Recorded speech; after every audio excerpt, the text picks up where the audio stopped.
last year. These balloons are. This would have been where I went undergrad. It's those colors.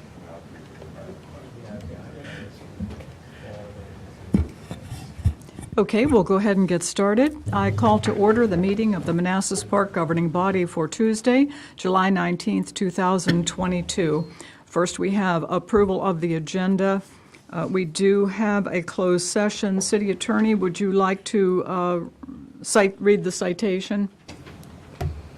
Yeah, there's two items for closed meeting, both of which are under paragraph 8. Okay. Are there any other changes to the agenda? Okay, hearing none, do we have a motion to approve? So moved. Second. All in favor? Aye. Opposed, abstained, motion carries. Thank you. Next, please join us in a moment of silence. And Councilmember Hampton, would you lead us in the pledge?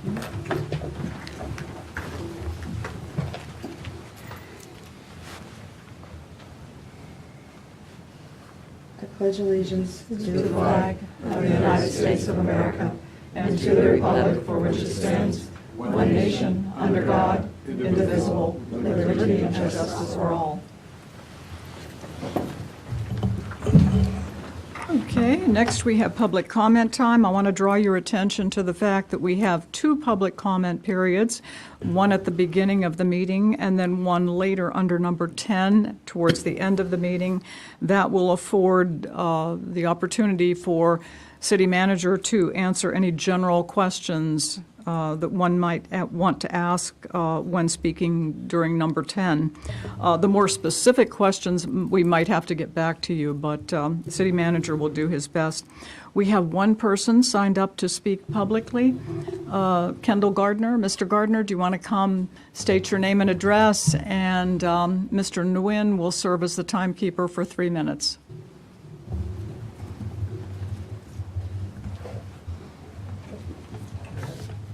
Hello, my name is Kendall Gardner, and I am back up here again.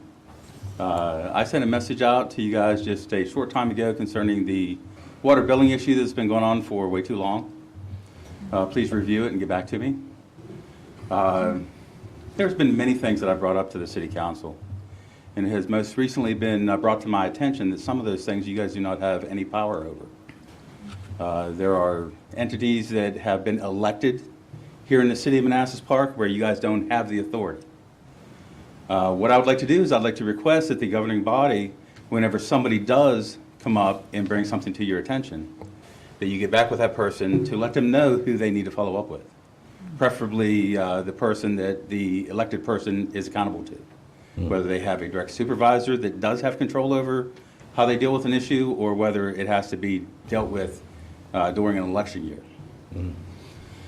Now, over and above that, last Tuesday I had the opportunity of going to the courthouse, and I was a little disappointed in what I saw.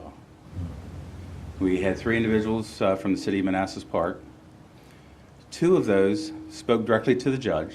They had to wait there for, I think they were there for about 4 hours in order to deal with citations that they had given to citizens of the city of Manassas Park, to deal with cleaning up their area, their house, which I know one of them I spoke with in the city of Manassas Park has not given them a checklist to say, get this stuff cleaned up and you'll be in compliance.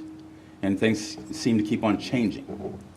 But here nor there, we had 3 people at a minimum, 4 hours, waiting down there for the thing to be continued. They have to return, I believe it's October 4th. The embarrassing thing is whenever a representative of the city of Manassas Park goes in front of a judge and confuses the judge because they file building code violations against a resident against their vehicle, not against their house, which makes no sense. But anyway, I would hope that from here on out, the city of Manassas Park would prepare their folks before they get down in a public setting like that and make it worse for the citizens here in Manassas Park. Thank you very much. Have a good day. Thank you. Can I clarify? Yes, please. That's not accurate for the building code case. That was for an actual building code issue for a lock. It wasn't about a personal property or vehicle. So what he's referencing is the different code enforcement items that we bring to court every month. He's correct that the judge is giving them continuances, giving them time to clean up. We're pursuing these as aggressively as possible per the direction for the town hall we had before, where residents demanded that we clean up the city. So we are taking these cases to court. We can't force the judge to act upon our will. The judge has to review the evidence and make determination about whether to give residents more time to clean up the issues or not. So just wanted to add that. Thank you, thank you. If I may add something? Our- The city gives them a checklist of what they need to clean up. Again, the city, our code enforcement officer and our planning and zoning administrator, they work directly with the resident and inform them what the issues are. It's up to the resident to correct the issue. Okay, thank you, Laszlo. And we're going to move on now. Next, we have a presentation from the Prince William County Human Rights Commission. We have Mr. Raul Torres with us, who's the executive director. We also have Mr. Curtis Porter with us, who is the chair of the Prince William Human Rights Commission. So welcome to both of you. Try not to use that mic, just project a little bit more, because we're getting a lot of feedback. Thank you. Those were not chats. Can you pull it closer so that, No, we can't. oh, it's not working? No. Yeah. Okay, sorry, okay. Well, good evening, members of the governing body of the city of Manassas Park. My name is Raul Torres, as has been said. I'm the executive director of the Prince William County Human Rights Commission. And I'm going to make a very kind of short presentation. From here, well, if you have any questions, I will be able to answer them. And let's start.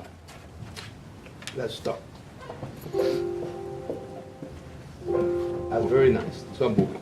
Yes, if you're trying to scroll through the slides. Yeah, so you just have to go like this. Use this wheel. Or you can use the down arrow as well. Nope, it looks like you gotta use this for this PDF. I have to scroll down. Yeah, it's a PDF, not a PowerPoint. Who we are. We are the Prince William Human Rights Commission. We are created by an ordinance, Chapter 10.1 of the Prince William County Code. We do a number of things. It's a commission made of 9 citizen members.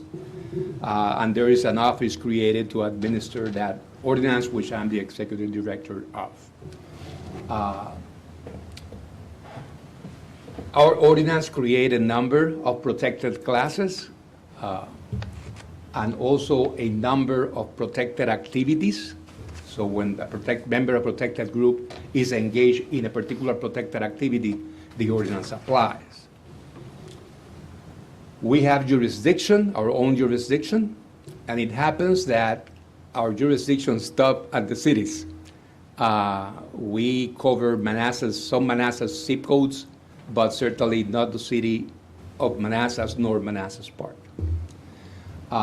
And that is something that for some years we have been trying to, talk about to see if there are ways of extending these civil rights services that we provide most of the population of Prince William County to the cities, including Manassas Park.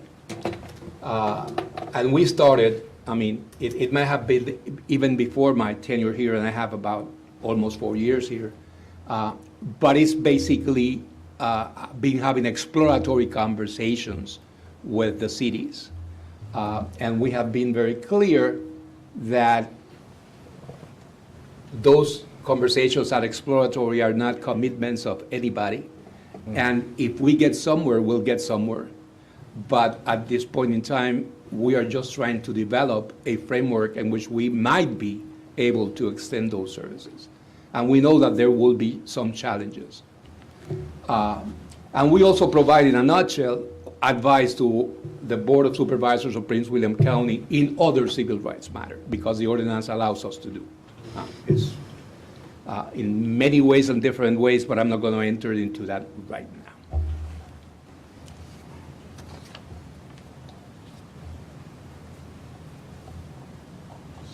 You gotta scroll. I'm trying to scroll. Yeah, I'm sorry. You gotta hover. You're in the middle. There we go. I can use this. Okay. Sorry. Here we have the protected classes as an example that Prince William County Ordinance protects. Protects race, color, religion, national origin, sex. Those are the traditional ones that appeared under the EEOC and the Civil Rights Act. But in addition to that, we also protect sexual orientation,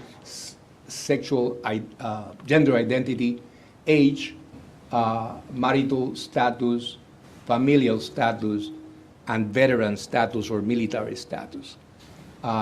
All these other categories that I mentioned are new categories that the state law, the Virginia State Human Rights Act in 2020 added to the, and we just wanted to be consistent with the state and added those to our ordinance. Before that, we had the traditional ones. The protected activities that we have in our ordinance includes housing, employment, places of public accommodation, which includes, as you know, restaurants and anything that is open and inviting the public to participate on. Education and credit facilities in terms of discrimination based on financing, be it in housing or be it in other kinds of financing. Why we're here? We're here to explore the possibilities of extending somehow human rights complaint investigation services to the city of Manassas Park. And for doing that, well, we want it to engage city officials in exploring conversations about that and address existing issues and challenges that we know exist. And also, very important, to gauge the elected officials and officials' interest and support for this kind of endeavor. We have been meeting, or we met at least twice with the park in 2019, and then came COVID, and we renewed conversations in 2022. We have met with Mr. Palco too, but it's about time that we also gauge the interest and support that we might have in these exploratory conversations from elected officials in this city.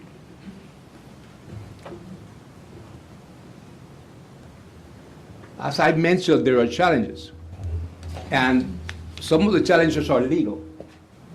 And when I say legal, it means that both cities, and the city of Manassas Park is a sovereign entity, separate from Prince William County. And we have to deal with that. We have to deal with the fact that it's not as easy as extending the ordinance to another city that is separate and sovereign.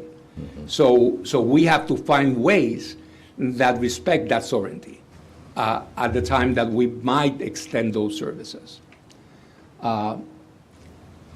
And one of the areas we're exploring as in the legal area is the possibilities of entering into memorandums of understanding with cities in terms, or contracts with city that will make that possible without compromising the sovereignty of the cities. We know also that there are economic challenges, that there are budgets in the cities and the counties, and that whatever agreement, if we can enter sometime down the road into an agreement, has to, we understand that has to be a negotiated agreement that is comfortable with county and with the cities. And I would say in my mind that the legal challenges are more pressing in terms of creating the infrastructure than the budgetary ones, because the Human Rights Commission is trying to provide this service. It's not trying to make money out of it. So the disposition that the Human Rights Commission has is to make it as economically feasible as possible so it can happen. rather than, make it an enterprise that we might or might not gain from. Right now, we have two options under consideration. Again, these options are not commitments from anybody. These just are options that we are studying. One is the most economically viable for the cities because it is could be an agreement between the Equal Employment Opportunity Commission, the cities, and the Prince William Human Rights Commission. But it's limited. It's limited, number one, to employment. Number two, to employers that have more than 15 employees, because that's the jurisdiction of the EEOC, the Equal Employment Opportunity Commission. The way that it would work or could work is that we would get, right now, the thing that happens now is that any resident of Manassas Park from the city that has or perceived that he or she has been discriminated in an employment environment has to go to Washington office of the EEOC and file a complaint there if their employer has more than 15 employees. If the employer has less than 15 employees, it has to go to the Attorney General's office, Division of Civil Rights, and file there. Either the person has to go locally, nowhere. Has to go either to Washington or to Richmond. While in Prince William County, they can go to Route 1, and that would be fine. And they will have a face-to-face locally to that extent. So how this would work is that because we have a work-sharing agreement with the EEOC, we meaning the Prince William Human Rights Commission, cases that are from the park, from city of Manassas Park, that are filed with them, we're trying to see the possibilities of having a mode that will allow those cases to be transferred for investigation to the Prince William Human Rights Commission. Doesn't cost a thing to the city, because EEOC pays for those investigations. But again, it's a transfer not from the city from the park. It is a transfer from EEOC, from a federal agency. So that does not involve, a sovereignty issue in that sense, because it would be an understanding that we would do that. Also, we're trying to include among those cases the cases that are residents of the park that dually filed with EEOC. Dually filed means that under the work sharing agreement, if you have more than 15 employees and you have a cause under Title VII, you can file in Prince William Human Rights Commission, and it's considered dually filed with the EEOC. It's also an EEOC case at the same time. It has two numbers. It has the number of the EEOC and the number of Prince William. So those are federal cases that, if they could be transferred to the Prince William Human Rights Commission under certain agreements, would give the residents of the park the ability to use as an investigatory arm the Prince William Human Rights Commission. And the way that would be done is by amending our Prince William Human Rights Commission agreement, work sharing agreement with the EEOC, for them to include cases that comes from the city of Palm Park. That's one option, but it's limited. It doesn't cover housing, doesn't cover public accommodations, doesn't cover anything else but employment allegations of more than 15 employees. Another option that is possible and sidesteps the sovereignty issues completely, to some extent, is for the governing body of the park to enact its own human rights ordinance. That way, the ordinance that might be enacted, and again, the ordinance that might be enacted by this body, Human Rights Ordinance, in order to qualify for having agreements with the EOC, would have to have 3 areas covered. It would have to cover protected classes, at least the ones that EOC protects. It has to provide enforcement mechanism, an investigation process, put it that way, that somebody would go and file a complaint somewhere, the complaint will be investigated within a number of days, et cetera, et cetera. There would be a process.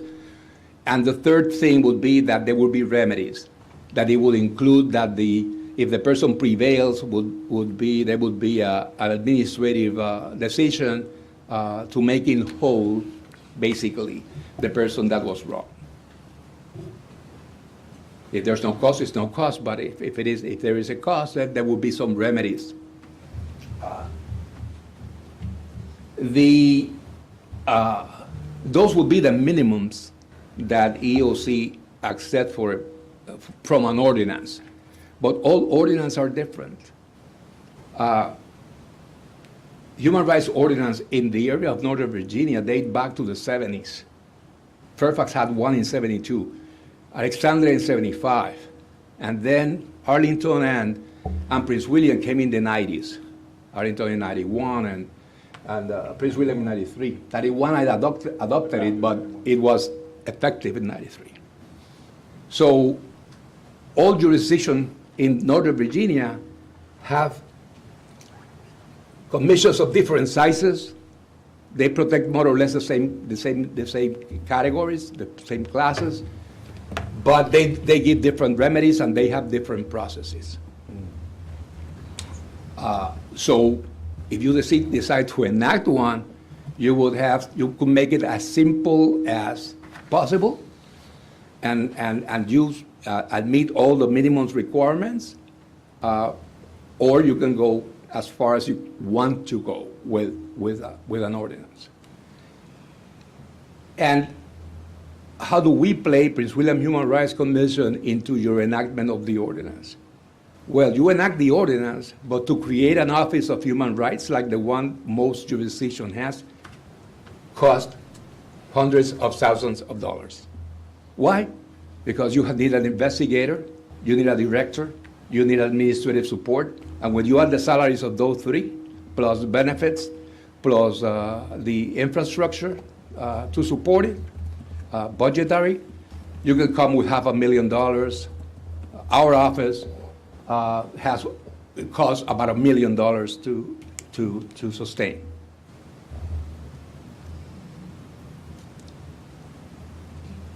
If you decide to enact an ordinance, one way to do it is to provide authorization to contract out the administration of the ordinance to the Human Rights Commission. And automatically, the creation of an office disappears. Because you're contracting out with another group that already has an office and has the investigators and have the infrastructure to provide for the investigations. And that would include a presence. May not be an 8 hours a day presence at the park, but it could include a presence, at least for face-to-face, at least sometime during the week. So people can be seen here and the service can be seen that is here in the park. The rest of the service, nevertheless, is done, by telephone, by computers, and that happens in every kind of service that government provides.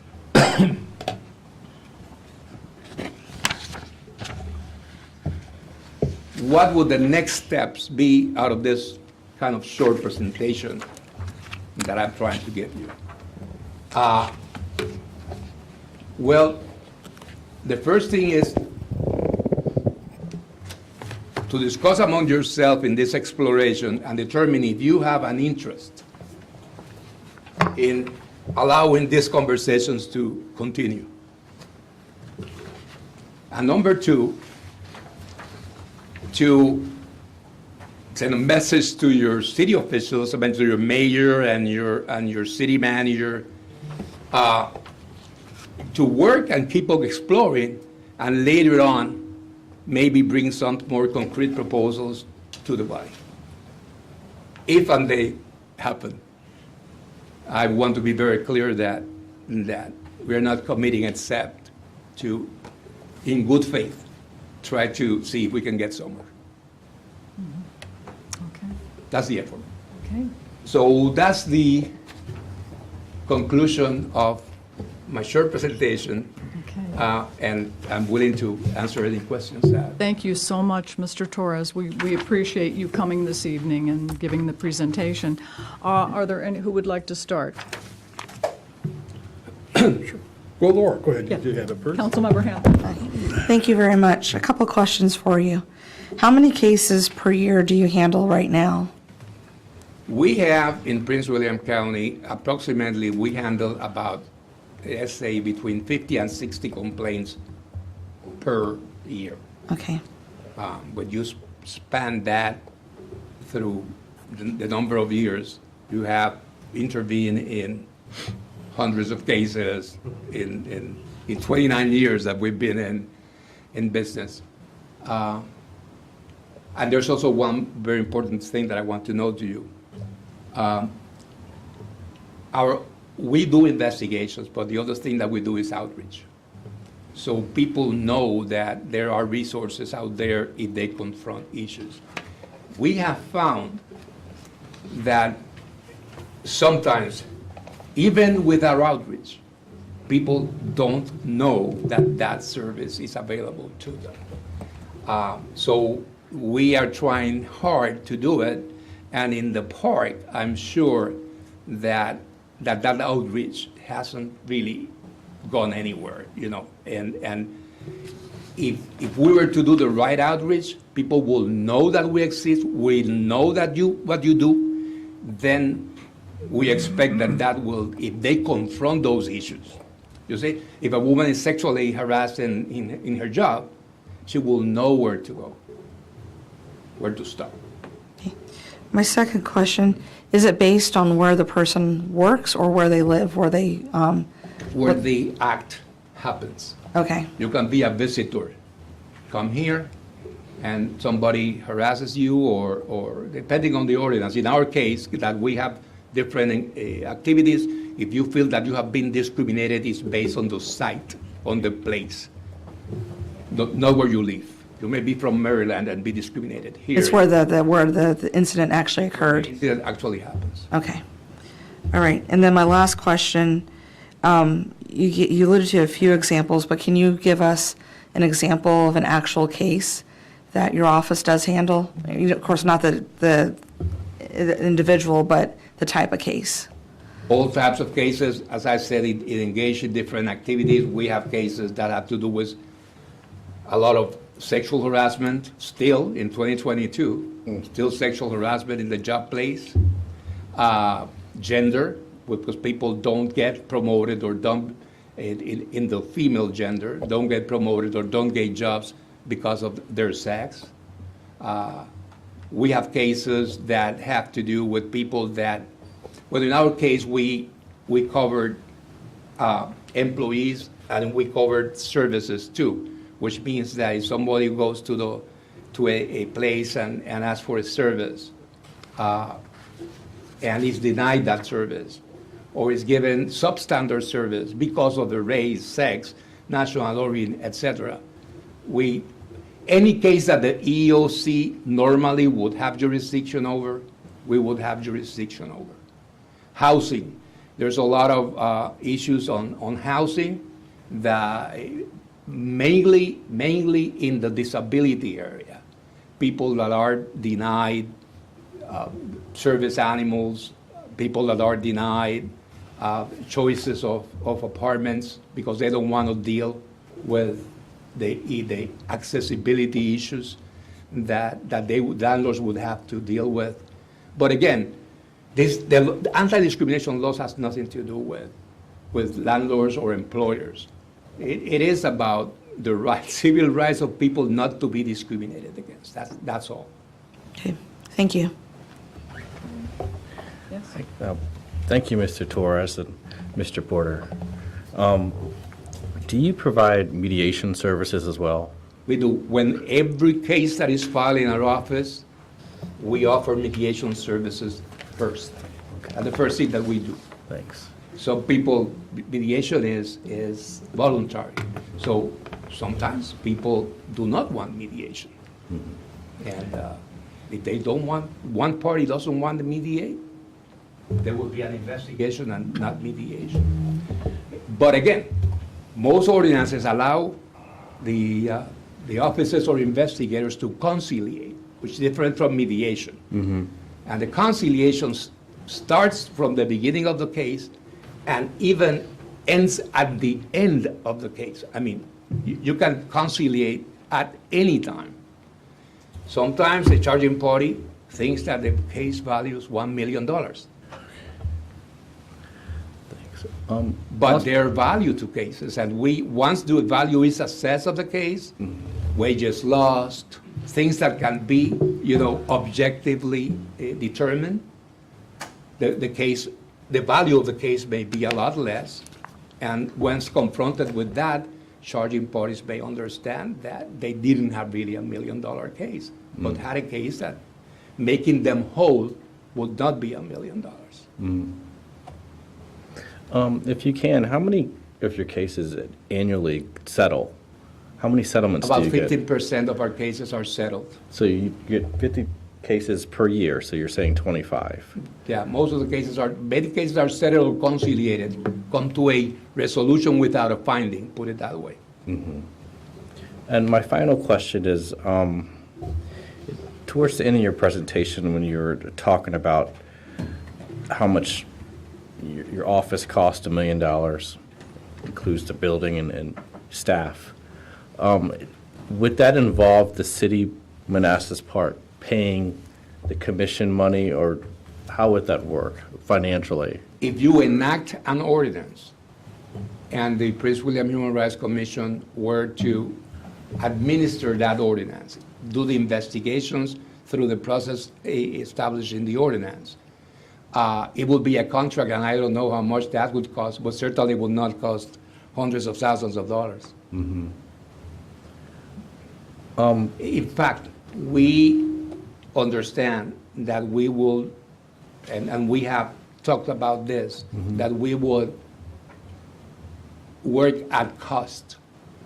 If you provide the private room that we need to have these confidential conversations, that we will work at the cost, what it really cost us, and not adding costs of the infrastructure.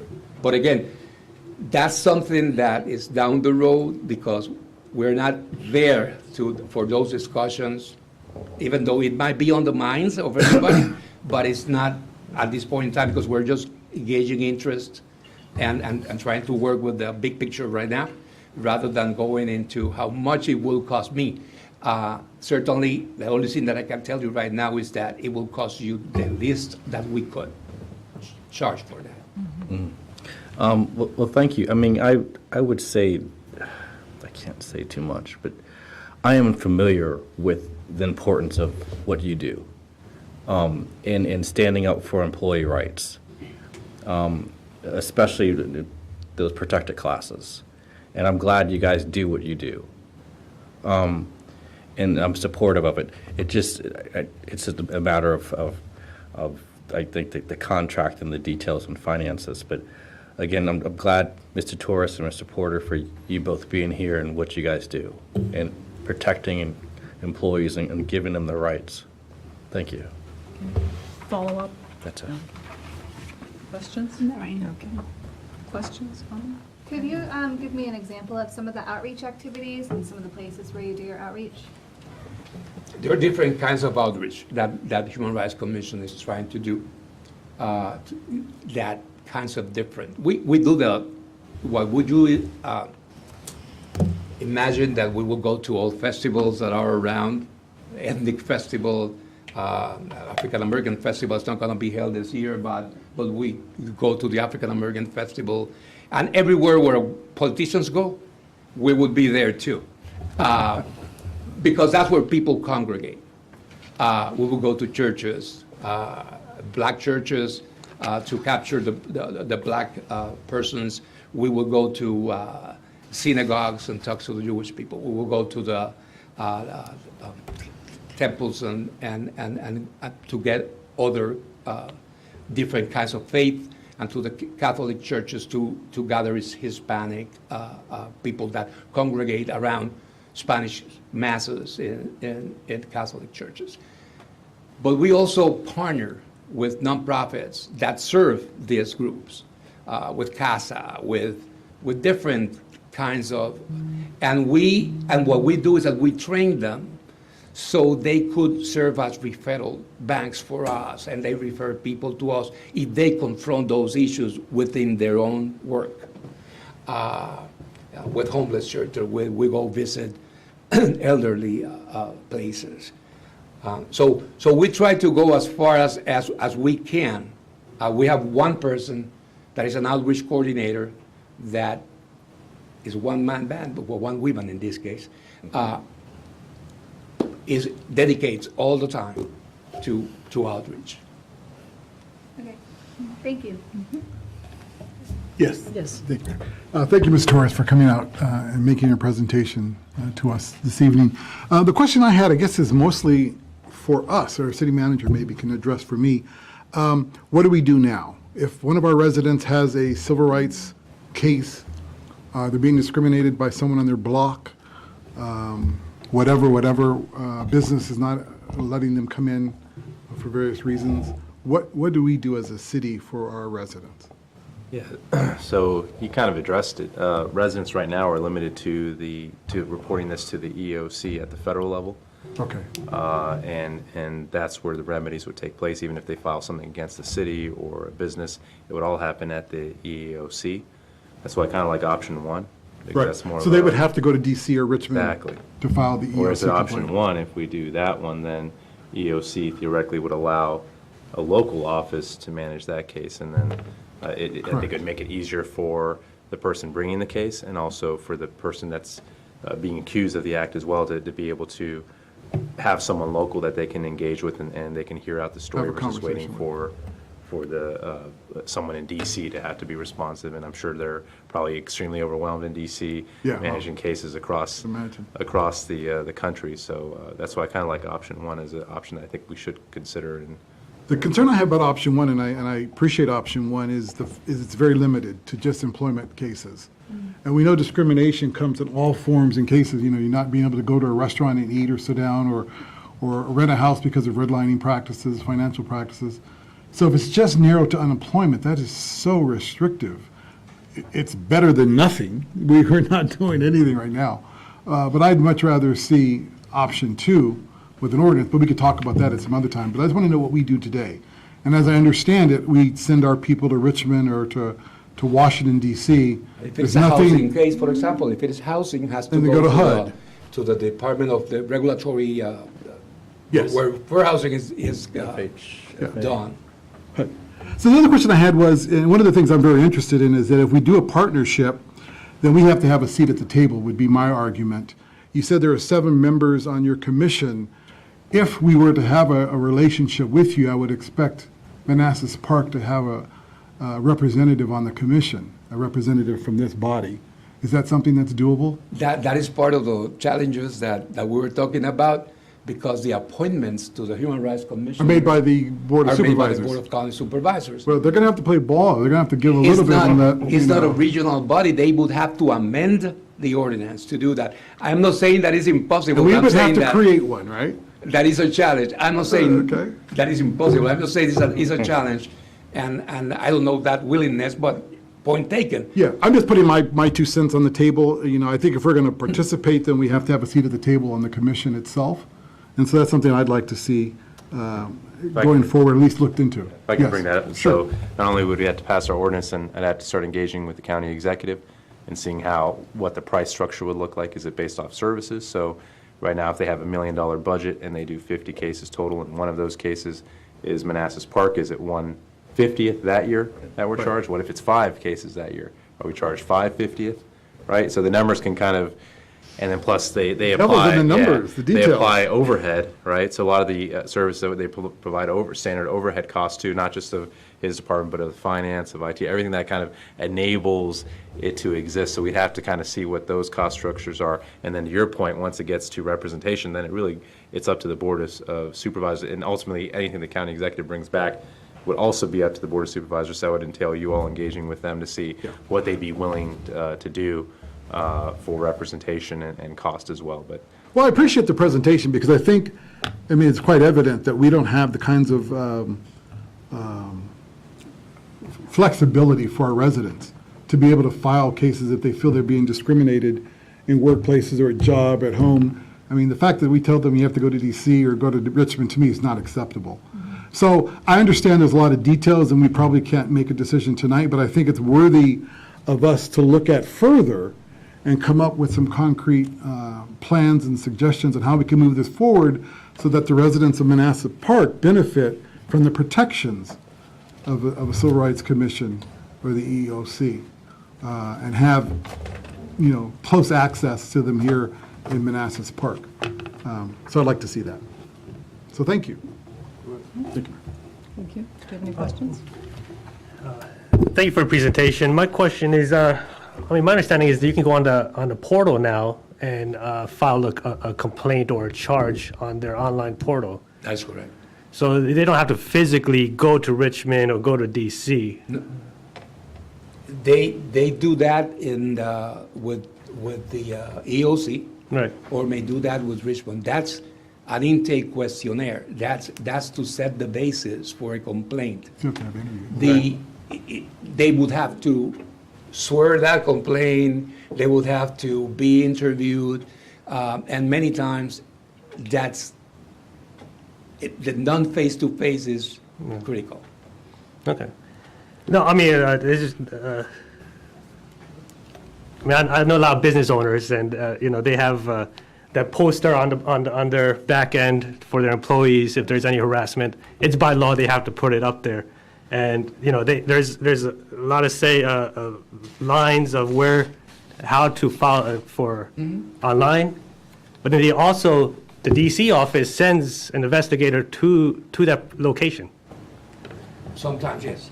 So If they have to see physically a place. Right. Because that's part of the case. Right. But for the most part, they do everything by phone or email. Right.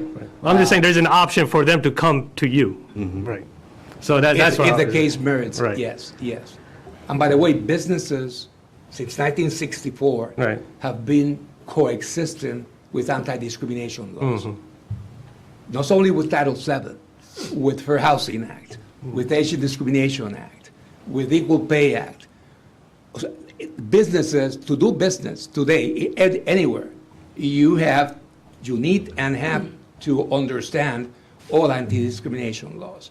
And to have a local body or a local arm that understands the community and understands the businesses is a lot better than having people that have nothing to do with a jurisdiction the attitude to come to your place to do an investigation. Right. We, in Prince William County Human Rights Commission, are completely neutral. We are not advocates for charging parties. We are completely neutral, and we always try to find a balance. That's what we do mediation, and that's what we do conciliation, a balance between the interests of businesses, which we don't favor or disfavor, and the interests of a charging party. And we know the businesses, we chop on those businesses, and we come around it, because it's our community too. I understand. No, that's the value in this is tremendous, and I understand that.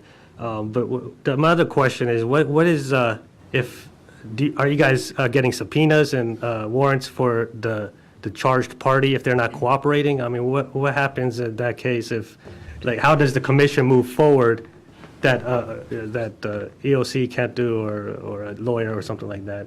Again, we have an ordinance, particular ordinance, that has certain remedies, and if you decide to enact one, you don't have to enact one that is the same that Prince William County, in the sense of given exactly the same remedies and the same things. But we do have subpoena powers in a cumbersome. We never use them because it's very cumbersome. You know what's cumbersome? Because we have to subpoena documents. We have to go to the county attorney, and the county attorney has to go to the county board to authorize the issuance of a subpoena, and then the county attorney can go to circuit court and get a subpoena. The way that runs is cumbersome, and it's better for all investigators to deal in a different way to get the documentation.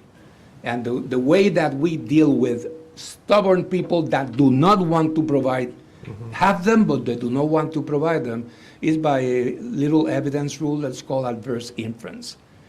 Adverse inference means that if you have and do not want to produce a piece of evidence, it's because if produced, it will be against you. And that's what we do in the cases that we know that people just don't want to. They want to laugh at you. They're like, I'm not going to give you anything. When those sporadic cases, most of the cases are not that way. People provide what is requested because they want to get rid of that case. They want, if they've done nothing wrong, they want that to be quickly done with. Right. Thank you. Yeah, that's all. Follow up? No. Okay. I Okay, go ahead. I have some follow-up questions. Absolutely. Okay, I have two follow-up questions for you. The first one, do you happen to know of your cases that you had last year? How many involved Manassas Park residents? I don't have that data, and let me tell you two things. It might be few. There may be few. I have to go to Richmond and get them from them, or to the EOC and get from them. So I don't have that data right now, tonight. But I can tell you that I'm assuming that there are few. And why I'm assuming that there are few? Because when people don't know that there's a remedy, people don't fight anywhere. And I think that without outreach and without people knowing where to go, they will just don't go anywhere. And you won't find those cases anywhere. Isn't there also sometimes like a stigma or a fear of speaking up as well? It could be a fear, but normally you get, let's say, if you are in the context of a people of color, Hispanics or African Americans working on construction jobs, and they suddenly are cut hours while others are not, or suddenly are fired when they have more seniority than others, and they feel truly that they've been discriminated. They're not sure. They don't have the evidence really, but they feel that whatever is wrong has been done to them had to do with the color of their skin or their national origin, the same way that may be with their sex and people that work in many trade jobs, they don't know many things about their rights and where to go and how to exercise those rights. And attorneys, unless, cost you $150 just to go through the door to give you some kind of a little advice just to start with. So what they do is that they let it pass. Okay, fine. When people know their rights, when people know that there's a place that they can go, and they tell their story, and somebody that knows the law tells them, I think you really are not articulating a discrimination case here. Or you may have enough here to at least merit an investigation. That's completely different. But the person has to come to you because we are complaint-based. If nobody knocks on our door, We don't know what's really coming out there. So to be complaint-based means that people have to know who we are and what we do. And then, when they feel that they have been wrong, they can come to us. And that's what the outreach comes into play, in one hand, or our liaisons in the community come into play by telling these people, hey, why don't you go or call this place? This is a government service. It's free. It won't cost you $150 to sit down with me or one investigator just to talk about your story and see if you have something or not. Because if you don't have, you know, you may come there with a story about code enforcement and has nothing to do. You don't articulate that whatever was done there had anything to do with your race. Or, well, we tell them, you're not articulating a discrimination case. What's the link between your race, sex, or to whatever happened to you? Thank you. Do you have a follow-up? No, that's it. I have a question. Go ahead. Would a self-employed or a freelancer undocumented be part of a protected class? Yes. Okay. Yes. Your documentation or non-documentation has nothing to do with the fact that civil rights protect you. Okay. Thank you. Okay. And there's a lot of cases from subcontractors against contractors that they don't get paid or they get abused or whatever. Okay. I'm curious, how many counties in Virginia offer this service? How many counties have a Human Rights Commission? In Northern Virginia, everybody. Alexandria, Arlington, Fairfax, and Prince William. From there on, then are more sporadic. Okay. Charlottesville has a hybrid Human Rights Commission. Okay. When I say hybrid, means that it's a little bit of enforcement, but mostly relations. Like Virginia Beach, that what they have is a human relations. They meet with people to try people to get along and do things like that. They don't have complaints. They don't investigate anything. Hampton Roads or Newport News is the same type. Charlottesville, what happens with that, I said, is hybrid, is because they would be able to entertain complaints if there's no other agency that has jurisdiction over them. So if the EOC has jurisdiction over them or Richmond has jurisdiction over them, they can't do it. They only can do it if there's no other agency that has jurisdiction over it. That's what we call them hybrid, because the other thing that they do is, again, relations. Okay. The only enforcement real agencies that exist are all in Northern Virginia. Okay. With their Thank own you. investigators. Thank you. Yes, In-house? all have offices and all have investigators, their own investigators. In fact, Fairfax, which is the biggest one, they have 1 million persons, you know, in the jurisdiction. They have 14 investigators. We have 2. Interesting. Okay, thank you. Any other questions? Okay, if there's no other questions, I would suggest that the governing body deliberate, and as you do, think of any other questions that you might have. Send me an email, I'll collect them, and I will forward them to Mr. Torres, and he can answer them for us. So that way we'll have more knowledge as we decide what direction we want to go in. A pleasure having been here. Thank you so much for coming. This Wish you the was best. very informative. We appreciate your presence, and you too. Curtis and I go back a ways. Go back here. We do. He's the chair of the Human Rights Commission. How are you? Mayor is How the are former vice chair and now parliamentarian of the commission. Okay. Yeah, we don't have a third one because of FOIA issues.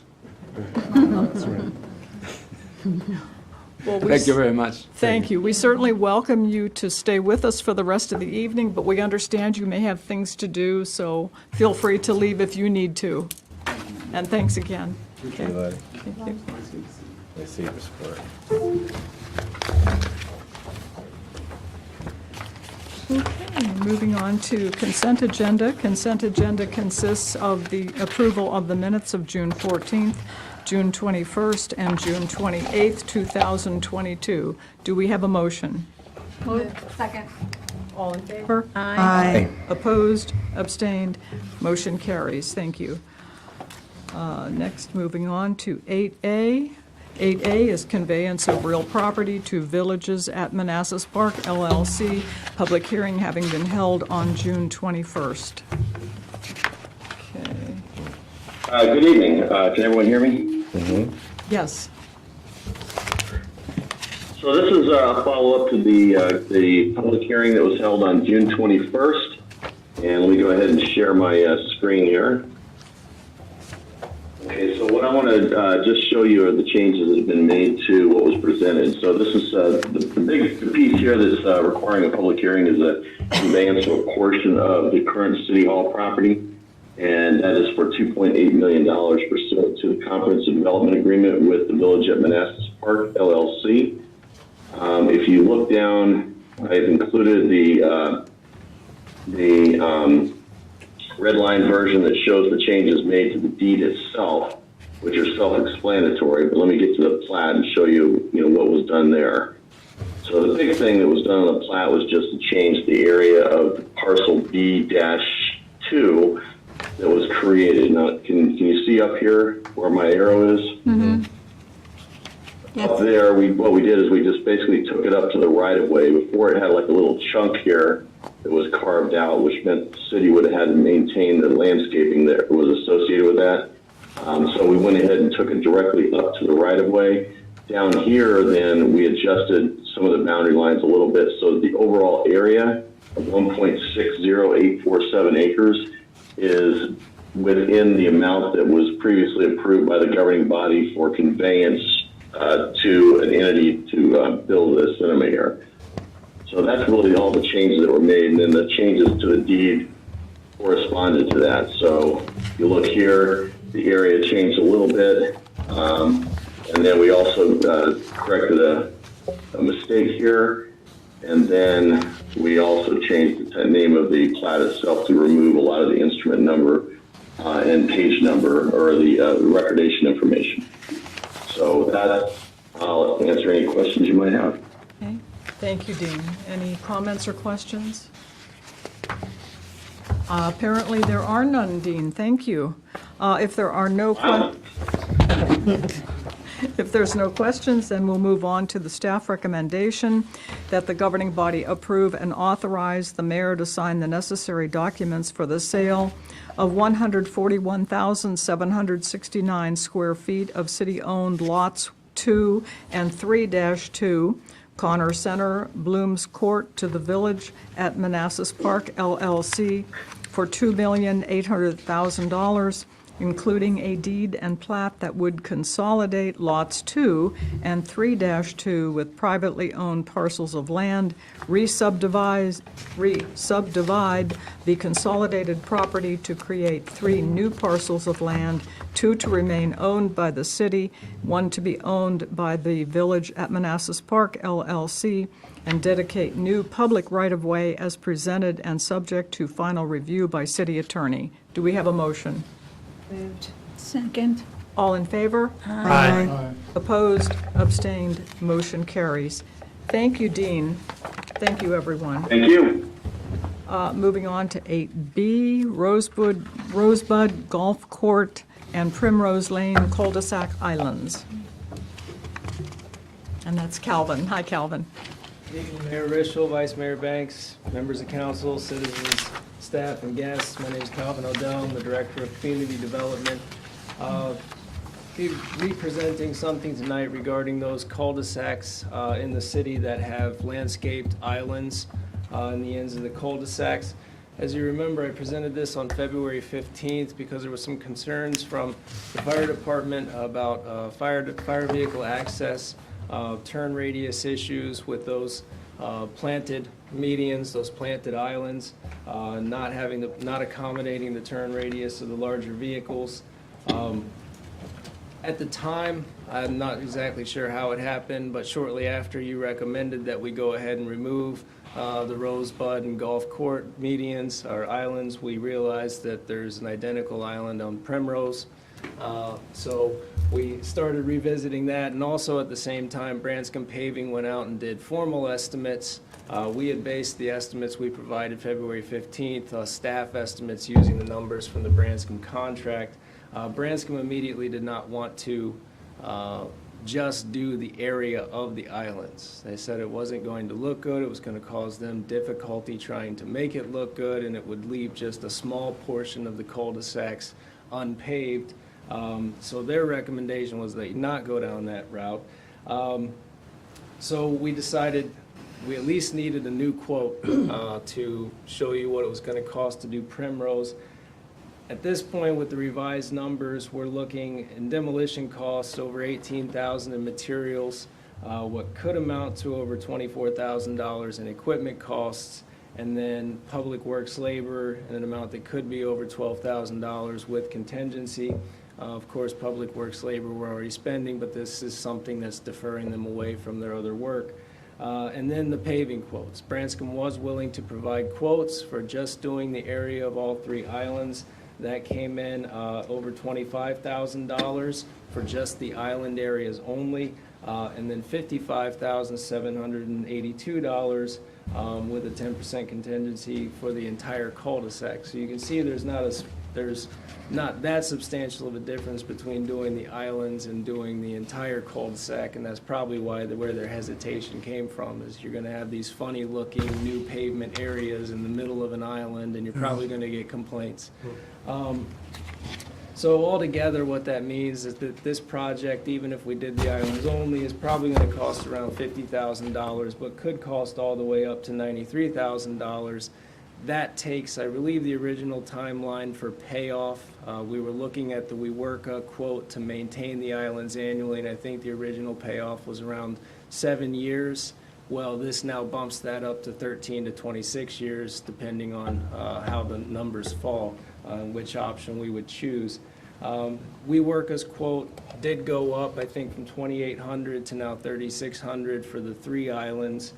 So that slightly changed that equation, brought it down a little bit as if we had ran with the original numbers, but you're still looking at a 13 to 26 year payoff period.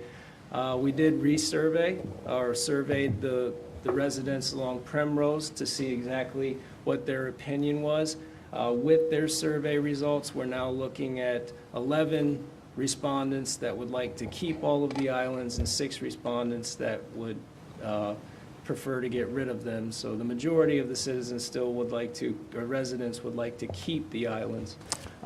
Calvin, I think we should point out that neither one of the surveys mentioned the safety vehicle response issue. And that is still an issue, and staff recommendation, though, considering the fact that we're looking at a 13 to 26 year payoff period, we're not going to pave these particular streets within the next 3 years, probably not within the next 5 years. Looking at the Fugro pavement data that we're looking at, we've got an entire list of streets that are in the severe condition that do not include these streets. But I would say at the current funding levels, the 10-year outlook of the CIP, we probably will get to some of these streets within 10 years. So staff recommendation has sort of shifted to maybe we're better off actually addressing these islands as we repave these individual streets. And that way we're not duplicating costs to go in and pave now and then repave when the entire street needs resurfaced. But that is not saying anything about the safety condition. I would have to let Chief Soper speak on that. But we did modify the recommendation to say, let's not do this all in one lump sum right now. Let's go ahead and see what, evaluate these as they come as we do these individual streets. Okay, thank you, Calvin. From a financial perspective, it does make sense, yeah. Are there any comments or questions? Yes, ma'am. So we probably need the chief to talk about this. So if we leave it be, though, we still have the problem where the fire trucks, the safety equipment cannot make it through, and that's on a good day. Then we're not even talking about days when we have snow and bad weather. Chief, right now, if you had to respond to a call there, how much extra time does that add to the response by having those islands there? Before he answers that too, I just want to clarify one other change we're making in the interim is we're going to prohibit parking on those islands to That's, clear. that's I what I thought was it going already to was, say. but, Yeah. I thought it already was, but that's good. So if Yeah, if one we- green, one gold. If we limit the parking, that's gonna fix a lot of the It all issues. should. One of the biggest areas is Rosebud. That's the one with the trees in the middle of it. The other two did not have mature trees growing in it yet. I think they were, Primrose and Golf. So Primrose and Golf currently do not have trees in them. That's our biggest issue is the trees. So like, we can, if for an emergency, if it comes down to it, we will hop the curb. We'll have to deal with the tire issues later. It's just a cost you have to incur for this issue, but for the safety, if we have to hop the curb, we have to hop the curb. But if there's trees there, that's the problem. The grass is not a problem, right? You may get wet, you may have to get towed out. Those are some costs that we have to look at as a city of doing business. But making sure that the residents are truly safe in their time of need is the biggest thing. And that's where I come back to the one down on Rosebud where all the trees are. It is just a disaster in that area. I don't know how it got approved back in the day. The streets were never wide enough to start with to be approved. And then we allow parking. That's the real one that we're really looking at was Rosebud. The other two, if we get to them when we get to them, that's great. We can make do with those two still. It'd be great to get rid of all three of them, but I understand that the financial cost may be too great right now. But again, then we gotta go back to saying, what's the price of a life? Is it possible to do one of the cul-de-sacs, the one with the trees, and then postpone the other two? Is that a possibility? It's a possibility, or just get rid of the trees. I'm sorry? We can just get rid of the trees. Get rid of the trees? Okay. How big are the trees? They're mature trees. They're pretty big trees. Okay. I think you guys said on the recommendations that you could also reduce, right, the landscaping, make it Yeah. smaller? Yeah, make it clean it up. And they've already cleaned up quite a bit, so if the trees are the issue, we can get rid of the trees. And again, prohibiting parking, I think, makes sense. And then when these get to the reschedule, or the actual scheduled paving, then we could just get rid of them at that time. That'd probably be the best plan. Okay. Any questions or comments? I think that's the best plan. How often will Waworka maintain the cul-de-sacs in the meantime? In the meantime, so we still have to bring a contract back for general landscape maintenance. We haven't added that to the scope of their contract. We also have some questions for Dean because our current contract was just mowing. I'm not sure if this can be added into the scope of their current contract or if we're gonna have to put this out to bid or, seek other quotes. Depends on the language of the contract. If Dean thinks we can add general landscape maintenance along the right-of-way, because we also have similar issues with the new plaza and the new landscaping going around City Hall that we want to take care of, so that's a different issue, but was the WeWorker quote not included in the packet? It was. I don't It have is. it in front of me, There's a but quote. Yeah, it spells out. 46 a year. it did not lay out a schedule. It did, yeah, let me go through that. So it's once in the spring between February 15th and May 1st. That's how they define it. Then 4 in the summer. Okay. Mhm. Sorry, I must have missed that. And let's see. Yeah, that's what it looks like in the summer. They define May through September. Yeah, got it, thanks. My other question is somewhat related. Is the strip in between on Manassas Drive and the median there up through Bloom's Crossing, is that being maintained by Waworka? Yes, yes. The grass is being mowed.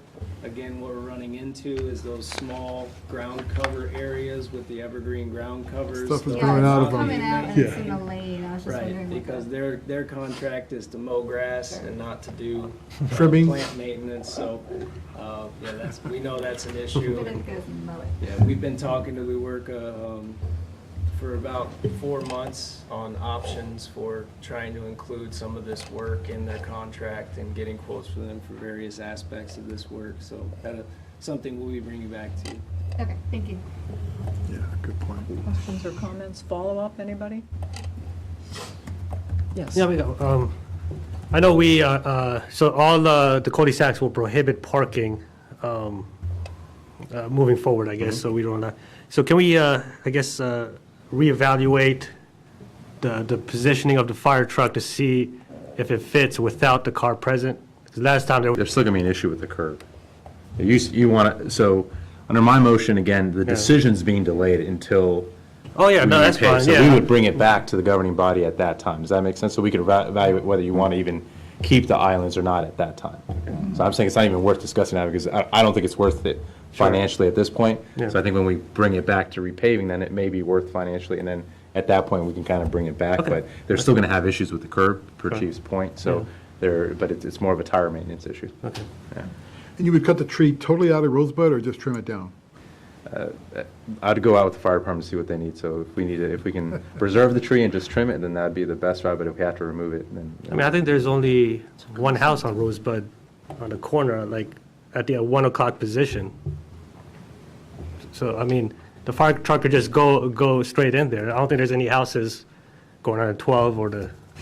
We just learned in our walk with the downtown with the Department of Forestry that you can only take 25% of the branch material per trimming, and then you have to wait 5 years, or if you take 25%, you'll have to wait Damage the 5 tree. years or you'll kill the tree. So if we have to take more than 25% of the branches to accommodate a fire truck, the tree's gonna have to come down. That's a good analysis.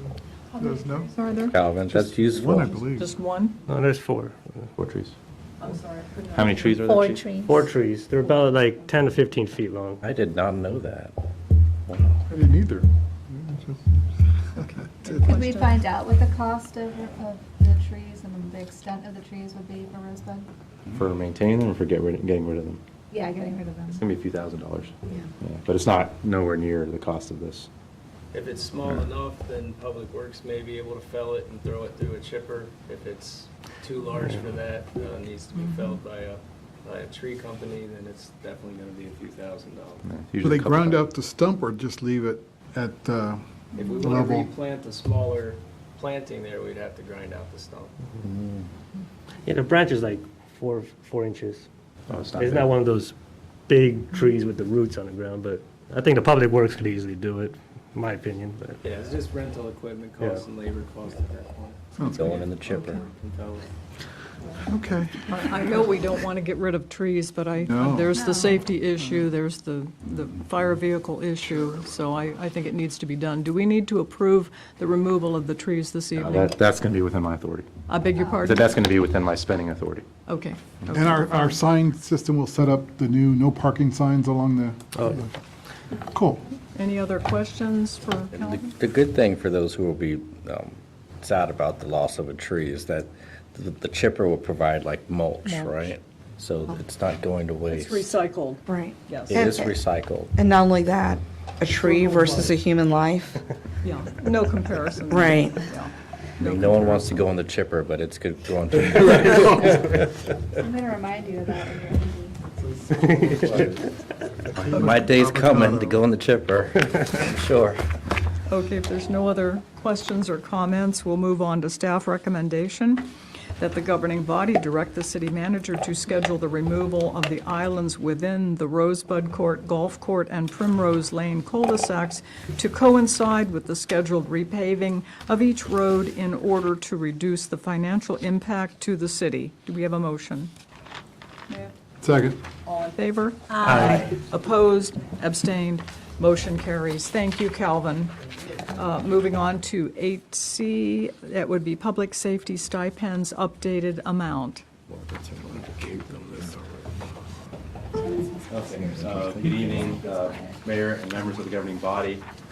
This is kind of an add-on to a previous agenda item we had when Chief Lugo presented this about a month ago. The stipend program, you approved the stipend program, but at that time I commented that we still had more work to do to make sure that we were including the fire department. So we went back, added the fire department to it, reran the numbers, and you can see the updated amount and the updated table kind of breaking down how many personnel per police and fire department are eligible for each program, and we broke it down by the larger categories, but then we also showed you what the specific individual stipends look like. Again, for the color coding, the green is one that they both share, that are eligible to both police officers and firefighters. The red are kind of the additions that we added since the previous meeting to make sure that the fire department was represented as well, and you can see the red ones, and then the purple one are the police, the majority of which were included last time, but 1 or 2 additional ones were added since that meeting to, I'm not sure why it's making that sound, but I think we got a DJ here. to align the structure similarly to the types of stipends that we were doing in the fire department to make sure that both departments had kind of equal representation in terms of the types of stipends that we were providing. So it was about a $97,000 increase from the last time we presented this item. So the total now that we're requesting is $393,000 for this program. Again, we've already brought in just for about $800,000 for the red light speeding cameras over the last, I want to say, was that 7 to 8 months. So we have more than enough money to cover this program. And again, the red light camera is also starting to bring in revenues as well. As previously stated, we recommend to keep that funding internal to reinvest into public safety. We feel this is a good investment in public safety because it helps us retain our employees so that we have a fully staffed police department and fire department to be able to respond to our resident public safety needs. Comments or questions? Very straightforward. Okay. Staff recommendation is that the governing body approve and authorize the city manager to utilize revenues from the city's photo enforcement program to provide a stipend to all public safety staff in FY23 at a not-to-exceed amount of $392,363 and to add this to the FY23 budget amendment. Do we have a... That's wrong. I had an error on the motion. Yes. It should be 393,000. Not 392. That was a typo on my part. Let me restate the motion. That the governing body approve and authorize the city manager to utilize revenues from the city's photo enforcement program to provide a stipend to all public safety staff in FY23 at a not-to-exceed amount of $393,363, and to add this to the FY23 budget amendment. Motion? So moved. Second. All in favor? Aye. Opposed? Abstained? Motion carries. Thank you. Moving on to 8D, proposed meeting calendar. Good evening again. So no changes since the last meeting, when I presented the meeting calendar for FY23. The only changes you made at that meeting was to eliminate the December 20th meeting and move it up to December 13th. So I did that here, reflected in this updated calendar. So tonight you would need to adopt an ordinance setting the official FY 2023 meeting calendar. Okay. Everybody still happy with the calendar? Yeah. Okay. Staff recommended motion is that the governing body adopt by resolution the regular meeting calendar for the remainder of FY23 as presented. Moved. Second. All in favor? Aye. Opposed? Abstained? Motion carries. Moving on to 9A, resolution supporting smart scale. Calvin again.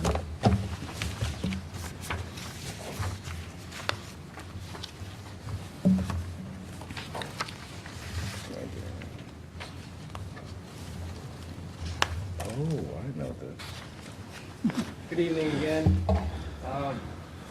Before you tonight is a resolution of support for the Route 28 Centerville Road corridor improvements, addition of innovative intersections. This would be for the FY 28 to 29 smart scale application cycle. In the Route 28 STAR Safety and Operational Improvement Study was conducted or finished in May of 2020. The consultant on that was ATCS. They discovered excessive travel times, poor travel time reliability, and crash weight rates that were 50 to 80% higher than the state average. In the STAR study, there was build option number 3, which was the recommended option, which was to add innovative intersection design to the various signalized intersections along the 2-mile corridor. We submitted a smart scale application in October of 2020 for the entirety of that corridor from Manassas Drive to Fairfax County line, submitted that as one lump project with a total funding request of $58,667,000. The project scored very poorly, pretty far down the list, and we'll talk more about that later, but we were not selected for any funding. Manassas Park and the VDOT consultants, ATCS, they had discussions on enhancing the 2020 application, and it was believed that a smaller initial funding request would be a more viable option, would see more favor with the scoring model. And then we do have additional funding that's already coming towards this project. There was $330,000 in RSTP funds for FY28 that were received by the city, and we're continuing to see congressionally directed spending the amount of $3.3 million, which is supported by Senators Warner and Kane right now. ATCS did revisit the STARS study, took a look at some data and said, well, how can we break this up? And their recommendation was that we actually break the project up into 3 different phases.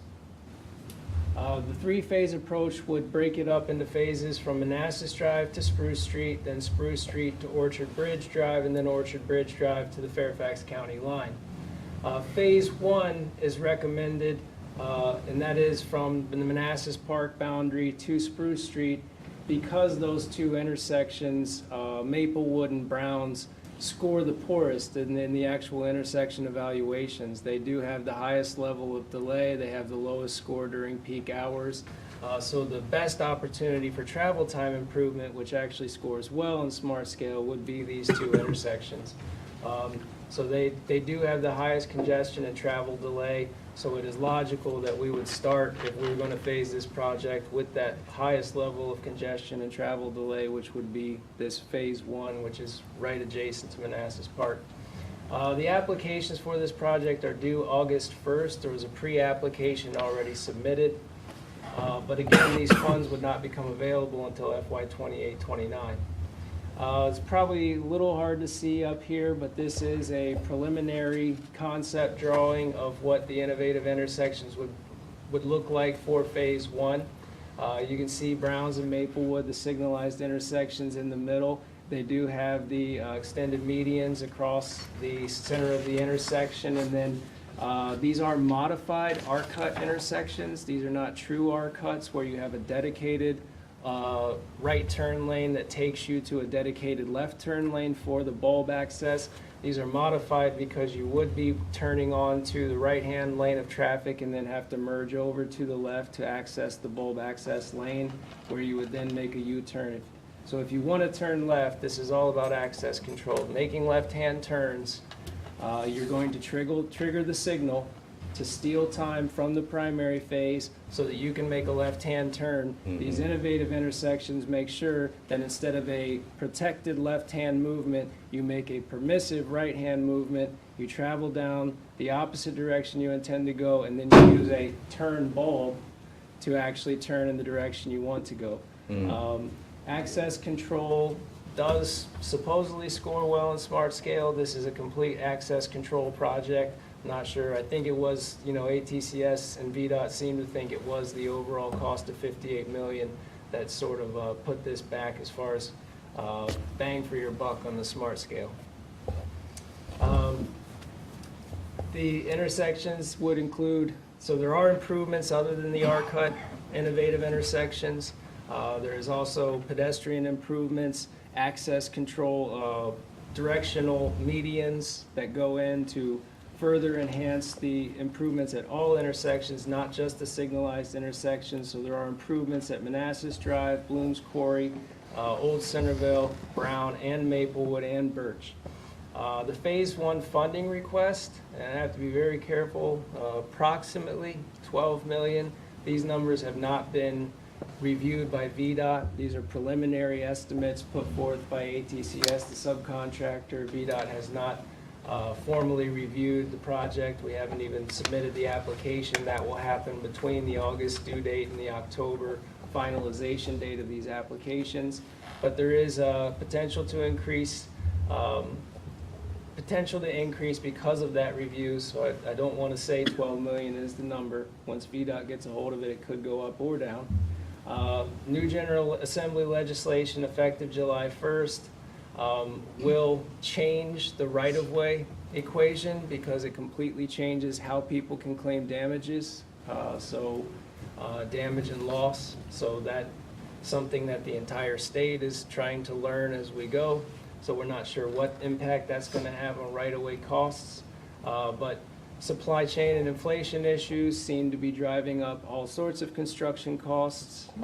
We're going to continue to deal with that until inflation is under control and the supply chain issues are resolved.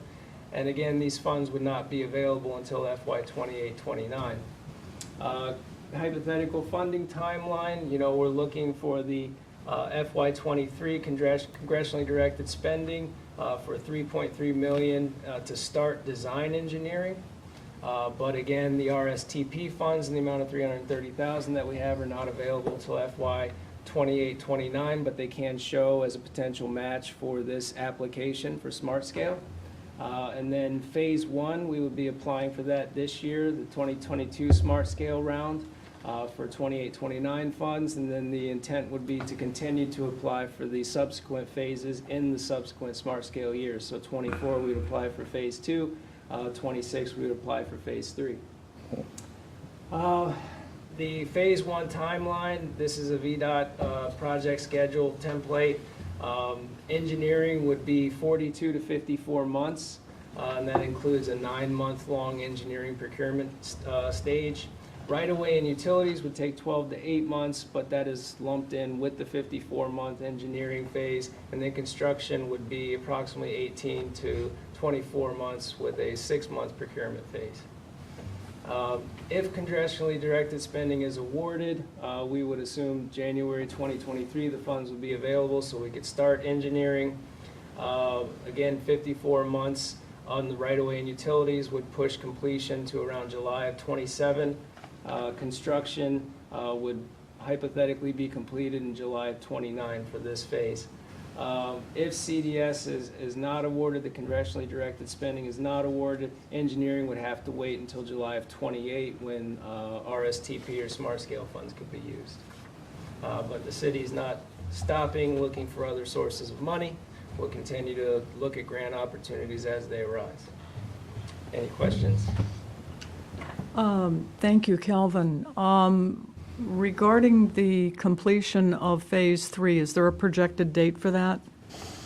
I guess if we were to project the completion schedule for Phase 1 onto Phase 3, you would be looking at 6 years, so probably at 35, I would say, around July 2035? 2035, okay. I know it seems like the wheels are turning slowly, but progress is being made. Is that right, or is it FY 32? It would be 32. I beg your pardon? I believe it would be July of 33. No, just go back to a couple slides back. One more. I think it would be July So of we would 30. get the funds in 33, so would we be able to complete it by then? I'm sorry, Laszlo, I couldn't hear what you said. I'm just clarifying something. Okay. Yeah, I think I would say 35 to be safe, because you're not really going to get your hands on the money for Phase 3 Okay. Until FY 32. Yeah, So yeah. you really need to allow, especially with Okay. a 54-month. I think it's important to manage the public's expectations, so thank you for that data. If I can just add to, the key here, I think, is the congressionally directed spending. If we can get that $3 million now to do design engineering, then that really helps us with other grant applications, federal grant applications from the infrastructure bill, so that we perhaps don't have to wait for that timeline. So I would cross your fingers. This is probably the most important thing right now, is the congressionally directed spending request that we have that has moved on for appropriations request, which is great news, because that was the big hurdle. Last year when our project got to appropriations, it was approved. So let's cross our fingers that the same thing happens for this project. Yeah, absolutely. I think there's a number of people that have contributed to the progress on Route 28, and I think we need to say thank you. First, I want to thank Calvin and Steve and David and anyone else from the city who worked with VDOT and with the consultant to try to promote the work, get the funding, and to enhance our chances of getting the funding by breaking it up into 3 phases. That was an important step. And I think we need to thank Delegate Rome. She has been a tireless supporter of work on 28, and she's been tireless since the day she was elected. And third, I do think we need to recognize former Prince William County Supervisor Marty Noe, who really embraced the concept of working on Route 28 improvements. And although I know we're talking about two different projects, Supervisor Noe's early support for the Route 28 bypass project was important to spotlight the congestion issues that really occur. That it was, I think, the first time that they had really accurate data, and his support led to the formation of the Route 28 Technical Committee, which was formed in 2014. So there's a number of people that really contributed to this and brought it along. So anyway, thanks. Do we have any comments or questions? Yeah, Yes. Yeah, I just got one. So this is gonna be our third pre-application over the last couple of years, or is this the second one? This would be the the first round of Smart Scale for this project was in 2020. So we submitted the pre-application in the spring. Final application was due from the jurisdiction August 1st, but then VDOT has a review period where they review the estimates and the contents, and I guess formal submission after district review is in October. So back in 2020, our application was denied, Yes. and then now it was approved. No, it's not approved. I mean, move forward to the final application, I guess. No, we're resubmitting. We're resubmitting. Yeah, it was So denied what was the then. reasoning of it being denied then? Big. Smart Scale is a very interesting concept. They were looking for a unified way or a consistent way to try to take the politics out of moving transportation money around in the state.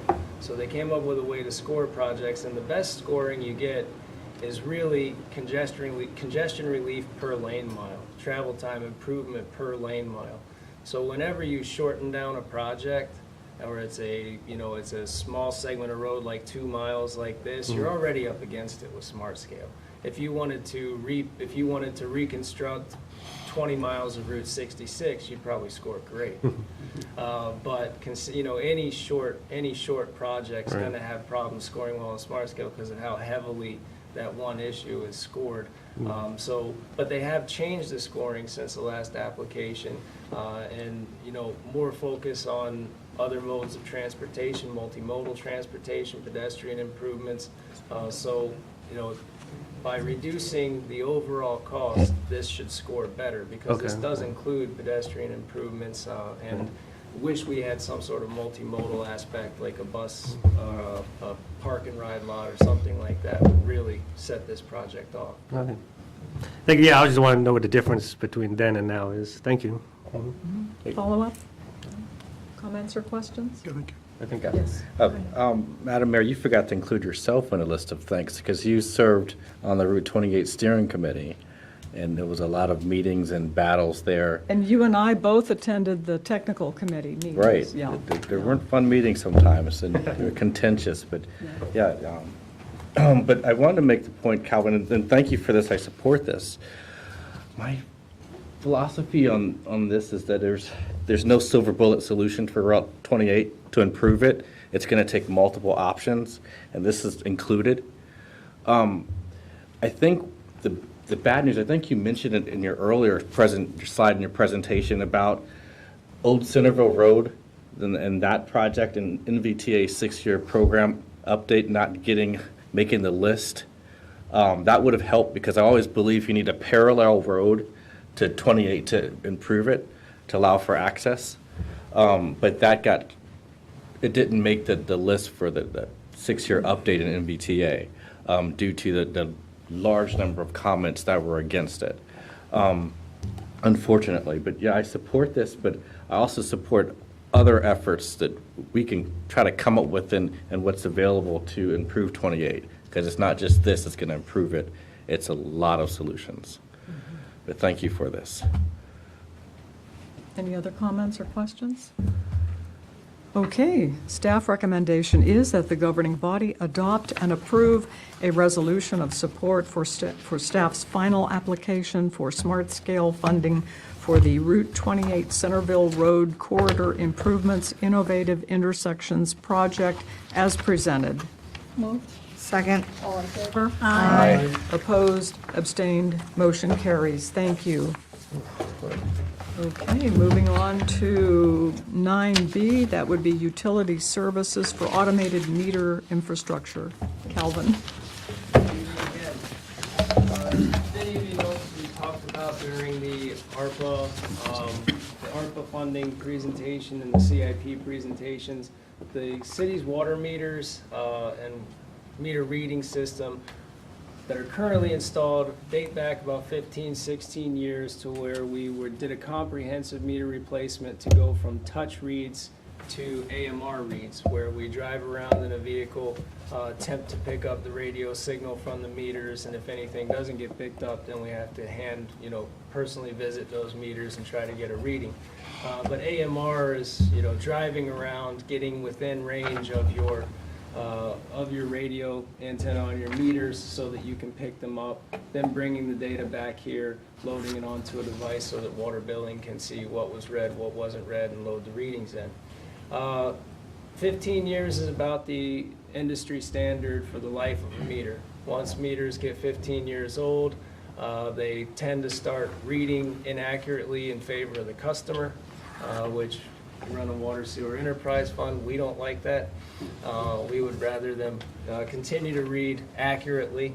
And then also what we've noticed is since they hit their 15th birthday, our repair and replacement costs have skyrocketed. So we're really seeing why the industry standard is about 15 years on meters, because we've got a lot of meters out there every month that we need to fix now.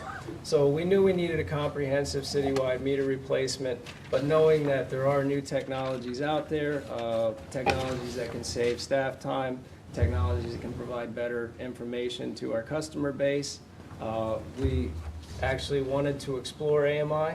AMI is where you have stationary antennas, stationary radios that pick up signals so that you don't have to send anyone around to gather the data. As long as the radios and the antennas on the meters are working and they're communicating with the fixed in place meters, your data comes back to you without any work of a public works crew to go out and try to get the readings. While we first started thinking of this, we actually sat down with a company called Suez. They were the largest AMI company in North America. And we had a discussion about what the cost difference would be between sticking with our current AMR system and doing a comprehensive meter replacement or switching to AMI, and actually asked them to explore also installing smart meters so that customers and the city would have better access to better data, more frequent data about how much consumption and usage is going on at the individual meters. We were quite surprised that there wasn't that much difference between AMI and AMR. Smart meters are a little more expensive, but they do provide better data for the customers so that they can understand and communicate through portal to see how much consumption they have when they have consumption spikes. As Laszlo is very familiar with, sometimes people go on vacation, they come back, they have a broken pipe or something like that, and they're complaining that they've burned through tens of thousands of gallons and they didn't know about it. Well, with this system, they could get text alerts, they could log in, check their account, and they could know immediately when their consumption starts to spike so that they could deal with those issues. Suez approached us, we started talking with them, and that was when we decided to actually ask you guys to fund this through the available ARPA money. And somewhere in that process, Suez became Veolia, or got bought out by Veolia, who is also the largest, world's largest environmental company. So we're dealing with a pretty large company here now, and what you're seeing, utility services, is actually a subsidiary company of Suez that's now a subsidiary company of Veolia. This is a very large entity we're dealing with. They have given numerous presentations to management, water billing, public works. We're very impressed with what they have to offer. They don't deal with one meter company. They deal with pretty much any meter company we want to go with. We would like to stick with Neptune, but that's they have no problems accommodating that. Our crew is familiar with it, so if we had emergency repairs necessary, our crew would already know the product that they're working with. We are pretty blown away by the presentations. These are great guys to work with. You know, we're getting a lot out of this deal. New meters, which we already needed. The remote reading aspect means that there's less public works time spent going out and reading meters. There's a maintenance aspect that takes a lot of the maintenance off of public works. Better customer information, we can't put a emphasis on that enough. Customers really deserve to know when their consumption spikes and have record of that so that we're not in these ridiculous arguments 30 days after the fact. And then there is also a listening component to this that Alan Rowley and I are quite fond of, because currently we have data loggers out in the field. We have 6 of them, and we have to drive around and collect that data every day to see where potential leak noise is in our system, and we have to move those around. With this system, once we place data loggers, we can just get that information from a desktop computer. We don't have to drive out, and this would allow us to implement more and more and more data loggers out in the field as we can afford them, so that we're constantly listening for larger areas for leak noise, which will help cut down our water loss. But I'm very excited about that aspect because I quite enjoy the fight in water loss. But with no further ado, I'd like to introduce Hunter Dance and Andre Noel from Veolia. Let me get their slides. Yeah, I need to pull their presentation up. So you got to close this first.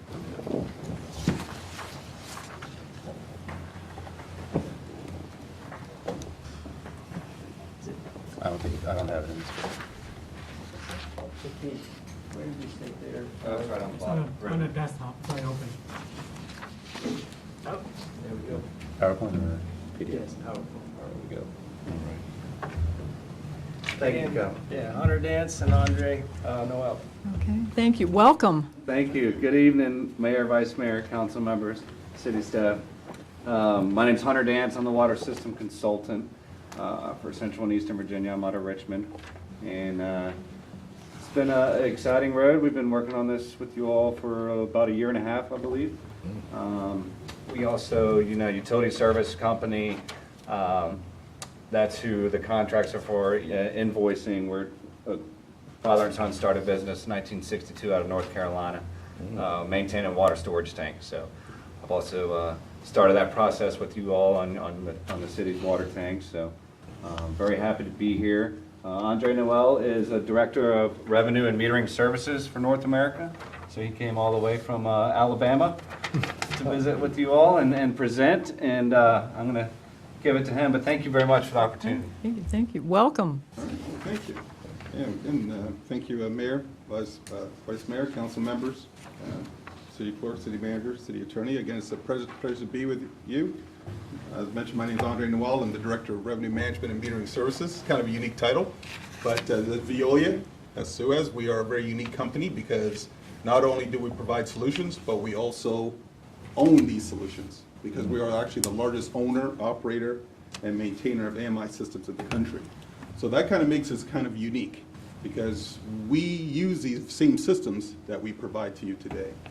Now, I have a whole series of slides, but I'm not going to just bore you with slides, so I'm just going to pick up some key points.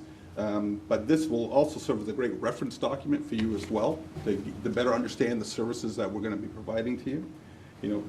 Hunter talked about our history, where we came from and where we're going. We've, with Suez and with Veolia. In fact, we bought GE Water a number of years ago, and so for the industrial water. So again, we are a very large company. Our presence is huge. We are 30 billion from a company standpoint. When it comes to, we're in 24 countries that we provide these types of services. And so again, we certainly have a huge presence when it comes to AMI. And locally here, as mentioned, we're the largest owner, operator, and maintainer of AMI systems in the country. So as mentioned, that gives us a very unique perspective, because we operate utilities. That's why we have such a strong relationship with all the manufacturers, because all of them want to do business with Veolia, because again, we are such a large presence. In fact, we were recognized as the Smart Water Company of the Year And so, again, our presence in the marketplace is very well felt. And again, we have many relationships with all the manufacturers, even many global relationships with manufacturers around the world. So one of the things that makes us unique as a company, and Hunter mentioned that by being a utility service company, we actually started the phrase called asset management. And what that is, it's our promise that for whatever solution we provide to you, we promise to take care of it over its lifetime. So even with this system that we're about to deploy, we're also going to take care of it for you as well. So whether it's the meter, whether it's an endpoint, whether it's a data collector, whether it's an interface to the billing system, our promise to you is we're going to take care of it. Because anybody can come up here and provide you a solution all day long, but will they take care of it after they've sold it to you? You know, usually everybody's gone. But here, we actually move in, we're also going to take care of that solution for you. And that's going to be able to free up your resources to work on higher priority projects as well. And with our value proposition, we certainly are able to do that because we are actually a licensed engineering firm here in the Commonwealth. We are also a licensed contractor. We provide many services as well. So again, with us, it's simply we take 100% of the risk. It's one point of contact, but we take 100% risk and the responsibility for the solution we have provided. And we're certified to do it. We're asset management, asset maintenance. We're ISO 9001 certified. It's a unique certification, but it's to deliver this type of service where we take care of the asset. As mentioned, engineering licenses here, our Commonwealth license, our Virginia contract, and then of course safety. Safety is something that we live and breathe each and every day in everything that we do. And to let you know that we're going to provide this, we're going to deliver this project in a safe manner to you. We're also going to analyze. We have a data center where we actually are going to be monitoring your system every single day and providing you notification of anything that may be happening in your system. So even though it's your system, you own that system, but we're also going to be taking a look at it as well and sending you daily notifications of any customer that may have a concern in regards to their water bill or unusual water activity or high continuous use. We're going to send that information to you as well, so you're going to have that. So when it comes to asset management, you know, are we a stranger in this area? No. As you can see, we take care of a lot of assets up in this area. You know, whether it's tank services, whether it's water quality, whether it's meters, whether it's concrete structures, whether it's water quality or spray-in-place piping. Again, our promise is to take care of that solution for you. And we do this for all these customers here. Because it's important, because, you know, as mentioned, you're facing many challenges. One of the challenges, especially when it comes to moving in this direction, is the lack of resources. What's happening is your most important function that you do, believe it or not, is to bill. Some like to say collect, but you got to bill first before you can collect. And that information comes from your meter readers. But what's happening with a lot of the meter readers today, I know we're seeing this on our utility operations. A lot of our meter readers they're like me, they're old, they're, you know, gray hair or no hair, and, you know, we're moving on. You know, I've actually retired once, but notice, no one is coming in behind us to fill our expertise.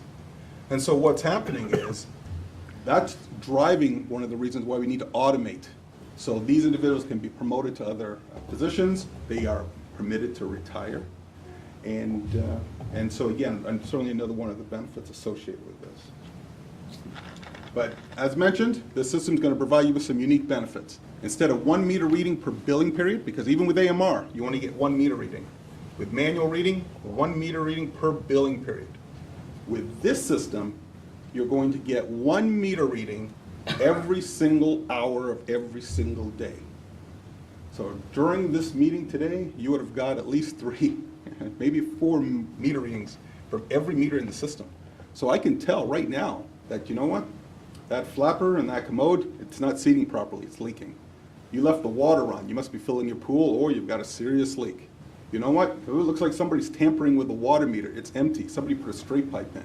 You know what this person did? They took the water meter and they turned it around backwards. I can see what they're doing. So you'll be able to see this every day. And from there, you'll be able to react and you'll be able to manage any type of situation. So no more will anybody be coming in and saying, oh, I didn't know I used this water. Because you'll be proactively being able to tell them. With the customer portal, they'll be able to see themselves. that they use the water, and so that they can act accordingly. And they can start doing their own investigation. Well, this thing is saying that I'm using water. Let's go find it. And believe me, we have found water in all kinds of places, behind walls, underneath foundations, you name it. Folks that never realize that water is actually being used. But with this system, you're going to have that benefit. So with the system, it's going to be reading the meter every day, every hour, every day, sending that information to a collector that's going to be on a tower, and then that information will go to the cloud, where you'll be able to access that system from any smart device, your phone, tablet, computer, and it's a two-way system. So not only does information from the water meter comes up to you, but information you can ask from the meter. So if somebody asks, you know what, you didn't read my meter right, I need a reread. Well, you don't have to deploy any resources. Just call up the account and ask for a demand read, and about 2 minutes later, you have the meter reading. What about a move in? What about a move out? What if you wanted to shut somebody off remotely? This system has that capability. So if you wanted to say that an area that's so very far and you're always going out there to shut their water off, you don't have to send anyone out. This system allows you to put a remote shut off on any water meter.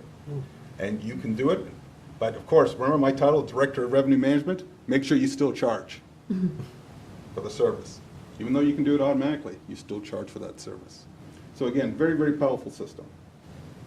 And so with us, as I mentioned, we're going to take care of everything. From the water meter all the way through to the billing interface, to the changeout interface. And our promise is we're going to take care of it for 15 years. Why 15? Because as Calvin mentioned, after 15, it's time for the water meters to be replaced. The MTUs, their battery life is coming to an end. But the overarching infrastructure will still be good, and we'll keep that in place. We talked about the benefits of AMI, but they're highlighted here when it comes to hourly readings. Customer service, they're going to certainly love the benefits of this system as well. Instead of being always reacting to customers that come in. You know, you may get customers that say, you know what, I never use that water. But then again, that probably never happens here, right? Yeah, customers come in and says, I never use that water. When did I use that water?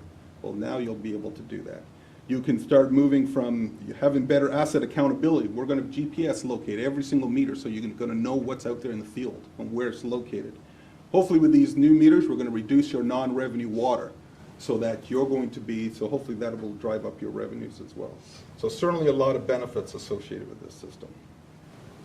Your workers are going to benefit because, again, no workforce needed to go out and read the meters. Everything is coming in, and we're also, if any issues in the field associated with the meter reading, we're going to take care of it. We're going to come out a couple weeks prior to billing and make sure everything in the field is good so that you can bill with all of your meter reads.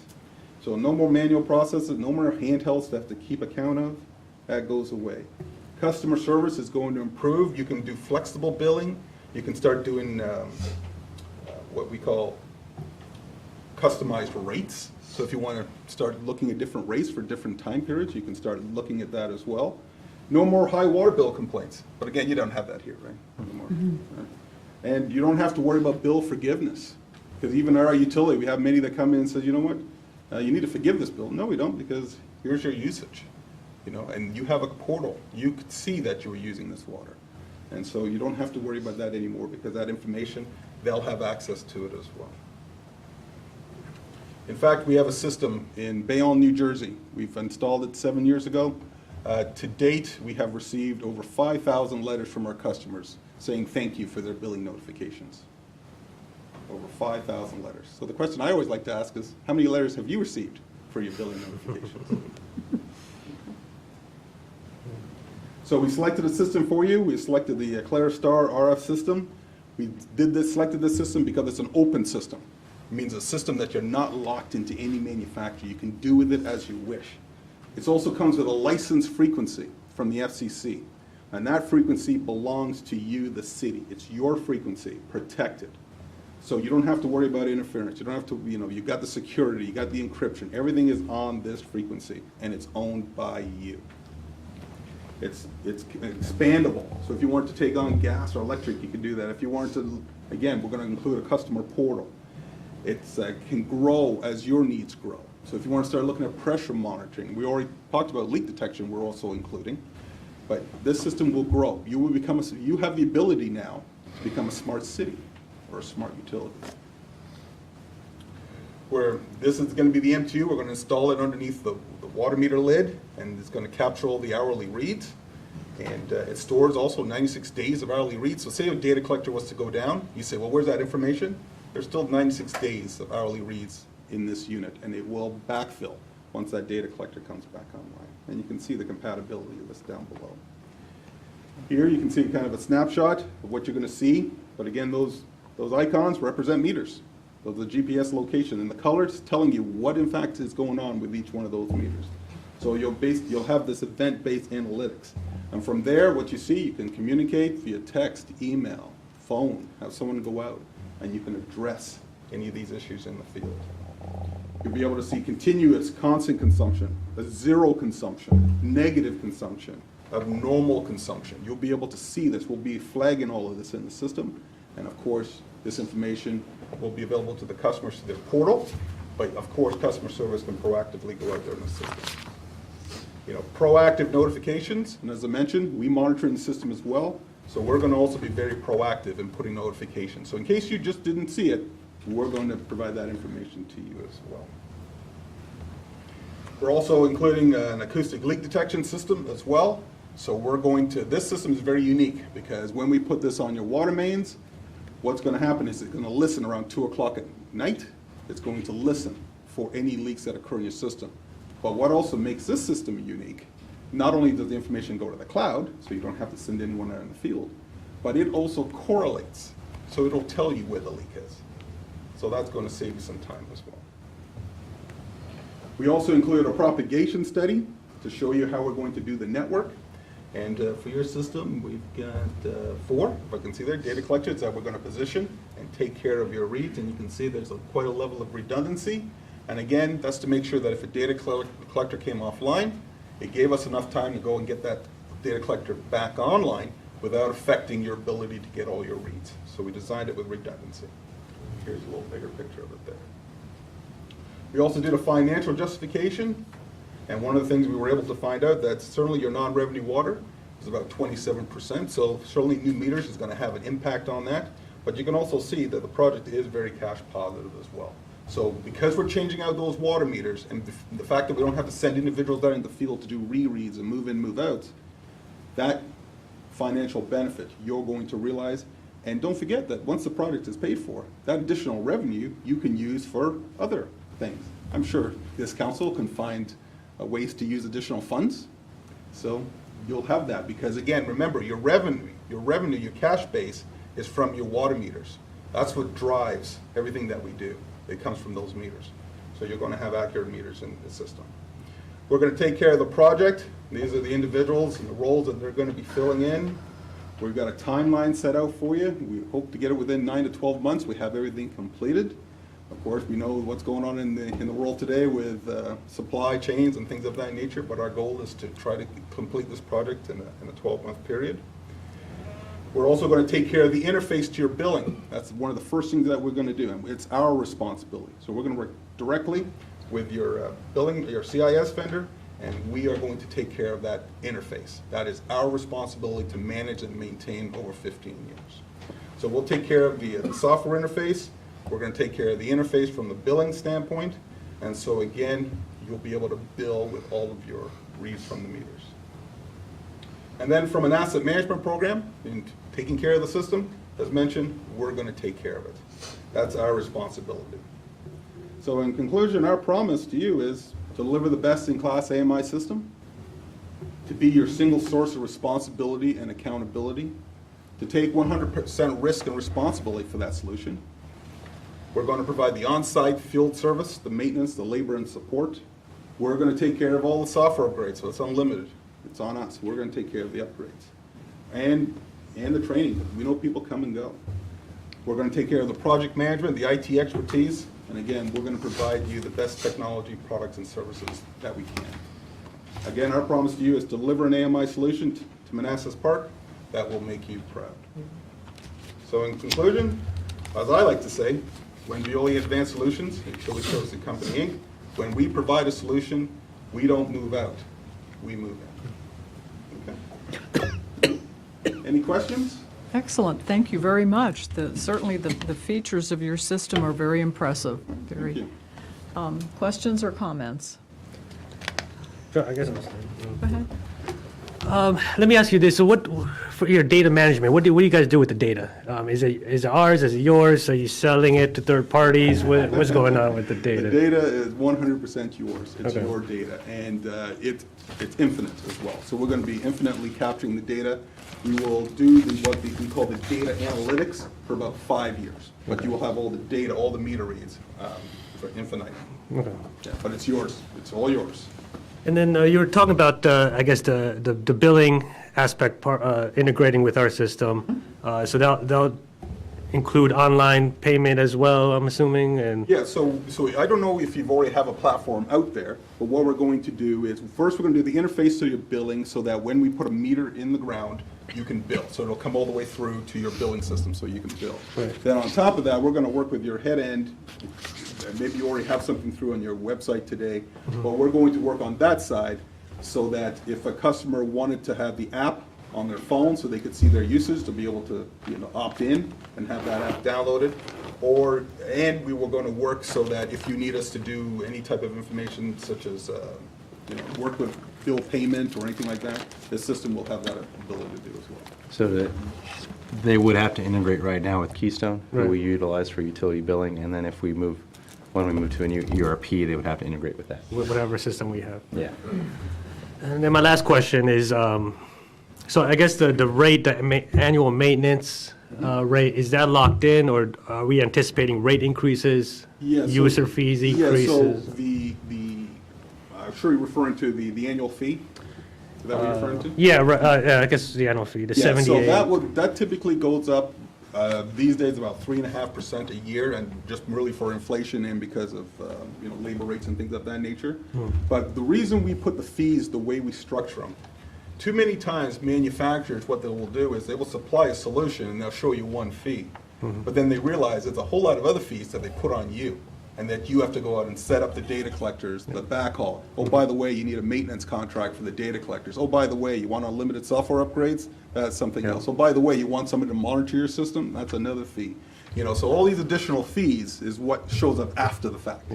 Again, we are a utility, we're a responsible utility, and we serve your best interest. And what we do is we take all the so-called fees, and, use the power of Veolia to get that cost down, and we present it to you as one. Oh, yeah. So there's no surprises. That's Excellent. the goal. No, I like this. I mean, moving the city into a smart city, it's 2022. I mean, it just coming out of the Stone Ages. Yeah, it's a lot of fun. We have our wastewater, we have our water treatment, we got street lights. We're now looking at doing our parking meters wow, good. on our AMI system. So it's a very powerful system, Yeah. and so you'll enjoy it. You'll have a lot of fun. And the portal is, it's important too, because you can have consumers see the consumption. Correct. And, help them be aware of how much they're using, be more conscious of the environment. And so I think that's excellent. And it's really a value, especially for many that may go north or may go south at certain times of the year. And, they're concerned that, whoa, did I leave the water on? Is there a leak? And if they can see that, then they immediately can contact you and say, or contact a neighbor and say, look, shut my water off. There's something running continuously. There's some activity going on. And so, again, it is a very powerful system and what it can do. That's it for me. Follow up? No, thank you. Okay. You had a question? I do. So, since we are going to be incurring savings, will we evaluate maybe a year into this system how we can therefore reduce our residents' rates? And I would certainly hope we're not going to. Yeah, if we're seeing actual monetary savings because we're now collecting more cash, we're not spending as much with water leaks, then again, our budget surpluses will start increasing. We'll have to relook at the budget, and you're absolutely right. If there are true annual savings, then we can look at that rate, absolutely. It'll be your discretion, essentially, what we do with that. So with my 10-year models, I show you where the fund balance is. We can either spend the fund balance down or utilize that to reduce rates. If I may make a comment, again, I'm putting my utility hat on now. Just remember that for a number of years, based on your non-revenue water, a lot of your residents are being getting water for free. So now when you have the new meters in, Okay. Now you get to recapture at least what they in fact are using. So just something to keep in consideration, especially for, for rates and rates of that nature, because you've been giving water away for a number of years. Now you're trying to make yourself whole. So there's something to keep in mind. A follow-up? No, okay. Question? Yes, ma'am. Calvin, with this new system, about how many hours per month will that save your staff from doing the shut-on, shut-offs, driving around? So currently, meter reading is usually handled by a single individual. They drive the truck around for approximately 6 hours to try to collect readings, then they bring it back here. So it's really a full day to get the initial readings into the truck. Then they have to go back out once they get the no-read list, and sometimes that can take an hour or two, sometimes that can take 4 hours, sometimes that can take multiple days for a few hours each day. Depends on the no reads, how easy they are to access, and things like that. It's kind of hard to quantify the reading part because of the no read issue. Like if a guy can't get into a meter, can't access a meter, he might have to try multiple times to physically get to that meter. That's kind of hard to quantify, but I would say like shut-offs, there is an aspect of the system we could employ that they can do remote shut-offs. That's not in this proposal directly, but it's something we can look to add later. Right now, we spend an entire day doing shut-offs and then a good portion of the next 2 days doing reconnects. So, So potentially it's almost a whole week to do all, hands on deck for shut-offs. All Yeah. hands on deck, like every member of the crew we have. it's almost a whole week to do the drive-bys and collect the data and do the follow-ups, Yeah, plus the shut-offs and the shut-ons. And I think you're saving at least 10 hours a month, well, that's probably low. I would say Yeah. probably like 12 to 14 hours a month you're saving just in reading time. When you look at shut-offs and like the chase for bad meters and things like that, you start really racking up the hours, but that's not in this proposal to have automatic shut-offs, but it is a feature of the system that once we have AMI in place, we'll be looking at, and we're still talking to Hunter. We're still trying to figure out if we can at least do a pilot program for some automatic solenoid valves to do the automatic shut-offs, just so that water billing can experience what that's like to actually be able to just push a button and Right. not have to sing throughout. You want to find who the repeat offenders are, who you Right. keep having to shut down, and that's where installing a system like this makes sense. Right, plus so you think the pilot will help you work out your processes and all that good stuff. All right. And my last question is there an idea of where in the city we would start with changing out the existing water meters to the new ones? This all starts with a survey. They go around the entire city and they inventory everything, look for issues where maybe we have deep meters that need to be backed out. They need to actually lay eyes on the physical equipment. They will notify us if if they can't get access to anything, we need to go back out a meter, we need to help them find a meter.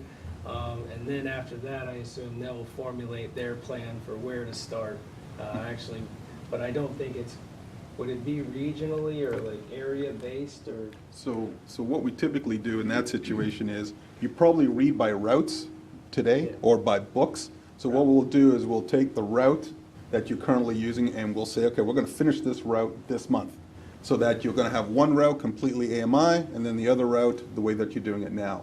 And then we'll take another route and then we'll take another route. So we'll do it systematically so that by the time you're ready for bill, these routes are completely done. So these will be AMI and these will be AMR. Okay. Until we're all done. Thank you. Those are all my questions. I got a question. Thank you, Mr. Noel, for your presentation. Part of my job is to look out for the residents and to make decisions on their behalf for them, such as Mr. Gardner here, right? And I understand Veola is a large company, even saw that they're located in Australia. But I also came across my research that, and I know you probably might be able to, or can't speak on it because it's a legal issue, but Veola was hired by Flint, Michigan, before their water crisis, to be a consultant and to improve their water quality. And then you had the water crisis. And I know you can't speak to it, but I just want to ensure that Veola is going to be good corporate citizen within our community. We're a small community, and I care about our residents here. And although this is metering, it's not improving water quality, I still want to make sure we have a good corporate citizen that's looking out for the best and doing the best for our citizens. Yeah, I certainly understand that, and I certainly appreciate that. We do as well. As mentioned, we are, our name is Utility Service Company, Inc. Veolia is our parent company. So your contracts, everything is Utility Service Company, Inc. And so that's who you're going to be doing. So as Utility Service Company, we are the largest asset maintenance company in the country. And so, yes, Veolia is our parent, but you're going to be dealing with the asset management, the asset maintenance portion of the organization, and that is us. Okay. Thank you. Follow-up? No, that's No? Okay. Any other comments or questions? Follow-up? Yeah, the only thing is, I guess Prince George's, what was this contract here with Prince George's? Is that active or are they? Yes. Okay, so what's the feedback from them? I'm assuming all positive. Well, we're in the stage of deployment Okay. with them, but yes, certainly. In the case of Prince George, what was interesting, what drove them to AMI was actually safety. What ended up happening was there was an individual in their meter reading team that lost his life 2 weeks prior to retirement. Mm-hmm. So what we found was, what was happening was, and I think we picked it up by one of the rings on the doorbell, one of the rings, because nobody knew exactly what happened. But what was happening is when he was reading the meters manually, he actually opened up the bed of the truck. You know how you sit on the back and kind of wave your legs and slowly advance. And what it picked up was he came off the back of that truck. He struck his head and he lost his life. And so safety is also one of the primary reasons behind AMI. Because even though I live in Alabama, hopefully I don't sound like someone from Alabama. So if you were expecting me to use words such as alls, y'all, yellow, fixin', you're going to be disappointed. I actually grew up in Canada. So I may throw in the odd A. I was born in England, but I grew up in Canada. So that may be odd A. And in Canada, there's something called, you probably don't see much up here, but something called snow. And so you can imagine, I'm out there in Toronto Pearson Airport, with a hoodie and everything like that to go out to read a water meter, and here's, planes just taxiing by me. But you're out here in the frozen tundra, ice, and all that kind of stuff, just to read a water meter. So in the case of Prince George, they moved to AMI. The primary driver was safety. They said no more. No one is to go out into the field to read meters. We want this automated. We don't have the resources to keep up with these meters, and so we're here, we take care of their tank assets, and now we take care of their meter assets. And that's the only jurisdiction in this area, or? That is correct. Okay. Yeah, we are working on a number of others as well. Sure. But yes, that's the one. And there's multiple jurisdictions who've moved to smart meters. Oh, yeah. And specifically the Clara system, the town of Leesburg Yeah. utilized it, and that's who I was looking at when, in my previous job and this job, where I wanted to move us towards that, because just incredibly positive feedback. Yeah. So the proposal today is, the cost is for the AMI infrastructure, not for smart meters. Yeah, correct, but it's the, Everything, all inclusive. So all-inclusive as well, okay. Follow-up? No? Any other last-minute questions? Well, it's good to know that we're moving away from the Stone Age, through the Bronze Age, rapidly approaching the Iron Age. Okay. Okay, staff recommendation is that the governing body approve and authorize the city manager to sign an agreement with Utility Services Company Incorporated, together with a negotiated contract form, addendum, and scope of work one at a cost not to exceed $2,756,185 to implement the city's automated meter infrastructure AMI project as presented and subject to final review by city attorney. Second. All in favor? Aye. Aye. Opposed? Abstained? Motion carries. Thank you very much. Thank you. Okay, moving on to 9C, environmental permits.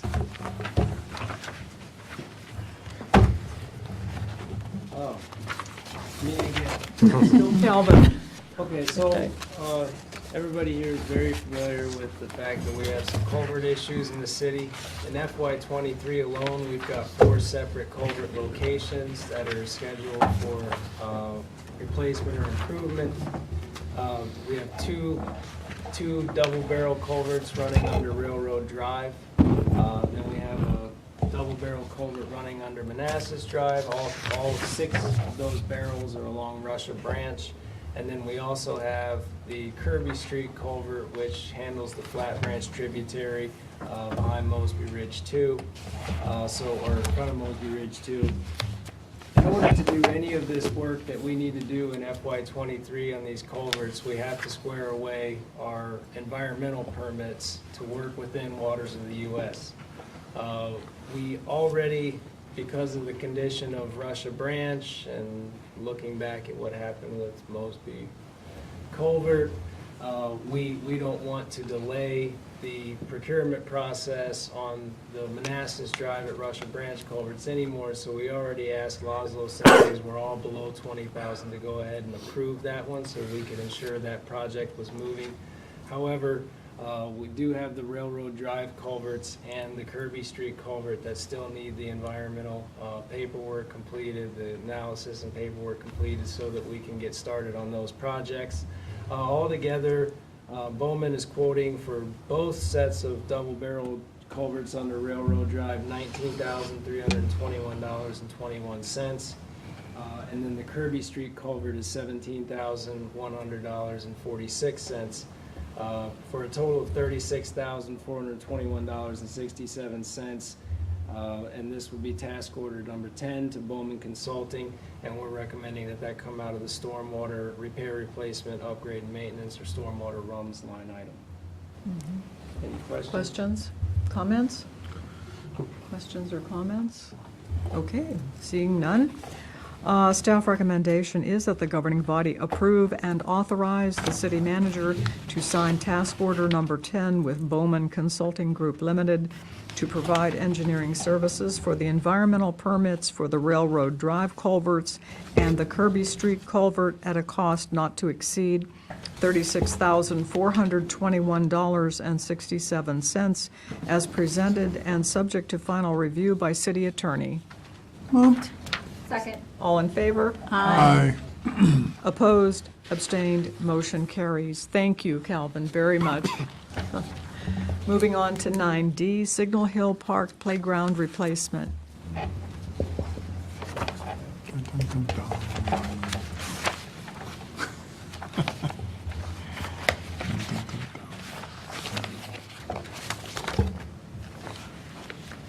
Good evening, Mayor, members of the governing body.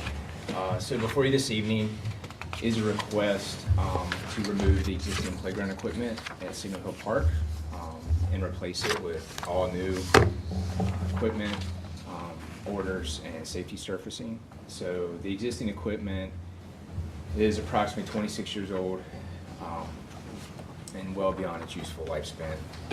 A number of the decks are corroding. There's sharp edges on the corners of the platforms and the transfer stations. Widespread corrosion on the clamps, the hardware, and then we've got discoloration on the plastic components, scratches, tears, things of that nature. So all in all, it's in pretty severe disrepair. Staff reached out in an effort to obtain 3 competitive quotes. We reached out to 3 separate vendors. We received 2 complete quotes, one from All Recreation of Virginia, the second from UPS Recreation. The third vendor was unable to provide us with a comprehensive quote to fulfill the scope of the job, and also couldn't meet the timeline that we provided. VPS Recreation actually provided 2 quotes. I listed them both on the recommendation. But the first, the one that's more apples to apples and it would be considered kind of turnkey, that one is $124,000. The second one that comes in just under $95,000 actually does not include the disassembly of the existing equipment or the removal from site. So that was kind of internally for our staff standpoint a deal breaker there.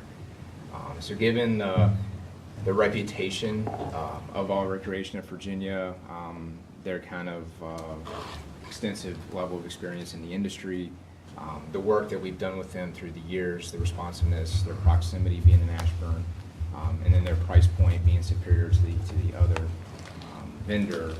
Department would recommend going forward with them in the amount of $95,000. One item I wanted to add from a funding standpoint is our intention is to use ARPA funds to support this project, which would in turn essentially provide no direct cost impact to the resident. Okay, thank you. To confirm for the folks at home, when it says minimizing the existing footprint, that does not mean less equipment? Correct. Okay. The equipment size is essentially the same. There's really no difference there. We're just trying to kind of lessen the actual square footage. Basically, before it was about 100 by 75. We're taking it down to about 79 by 50. That'll minimize our safety servicing costs or maintenance costs through, over the years. It'll make the playground space a little more intimate and not look so sparse. Right now, there's large gaps. So I think it'll look a little bit nicer, a little better filled in as a result as well. And give us a little more green space. Yeah, thanks for the explanation. Thank you. Questions or comments? Yes, go ahead. Hey, Dean, I think. So this 95, the company is turnkey, they'll disassemble the equipment, all that? Yes, sir. So are we going to change the surfacing of the playground? Instead of the wood chips that are there, is like those, the different surface kind of more safe for the kids and? So the existing surfacing is engineered wood fiber. We would be sticking with that material. That is ADA compliant. Okay. And it is specially made so that, wheelchairs or other mobility aids or devices are able to traverse it, safely. So we would keep that. That's probably, I want to think, it's about 75% of playgrounds utilize that as a surfacing component, just because of the cost, but also it is ADA compliant, it is safe, it's stable, but at the same time forgiving if you fall. Right. Yeah, it would be the same. It would just be new and a fresh layer, and it would be 9 inches of depth there. Okay. And then I guess this would include the stairs going up to the park? It does not include the stairs going up, no, sir. Yeah, because that needs repairing too. And every time I touch it, I get splinters on that. Yeah, that's definitely something that we want to look at. We've done some repairs in our Parks Division, but that's probably something we're going to need to look at contracting out for the full scope of to replace the entire stairwell. So, but you are correct. That is something that needs to be done. And then my last question is, currently there's no water fountain there at the park. Would it be hard to put a water fountain there? So we did have one at one time, I think, down by the pavilion. Okay. That's something definitely we can look into adding. I don't think from a cost standpoint the fountain itself would be too outrageous. It just would be a matter of getting that set up, getting with a plumbing company to kind of facilitate that work. But we can definitely look into that as well and get some quotes on that. All right, thanks. That's it. Yeah. Will the shade structures that are there be remaining? Yes, those again are something that we do want to replace eventually, but they're not part of this cost. Questions or comments? Oh, yeah. Yes.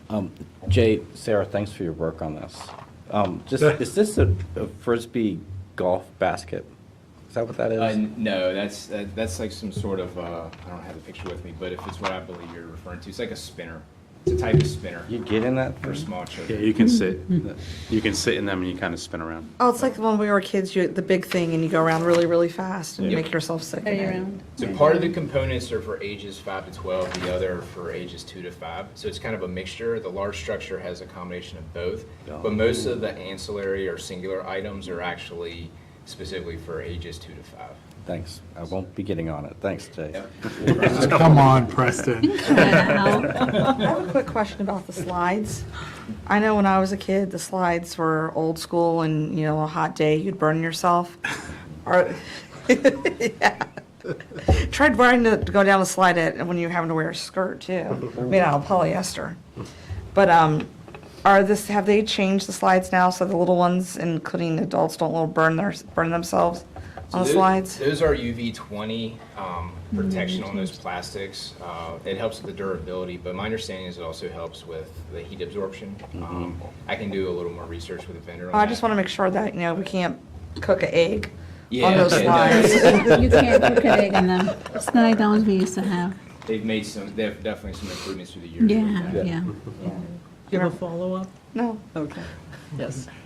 Yeah, is the surfaces, is it graffiti proof? Because I know that some materials are easier to wipe off markings, and we knew we had an incident up at Signal Hill earlier.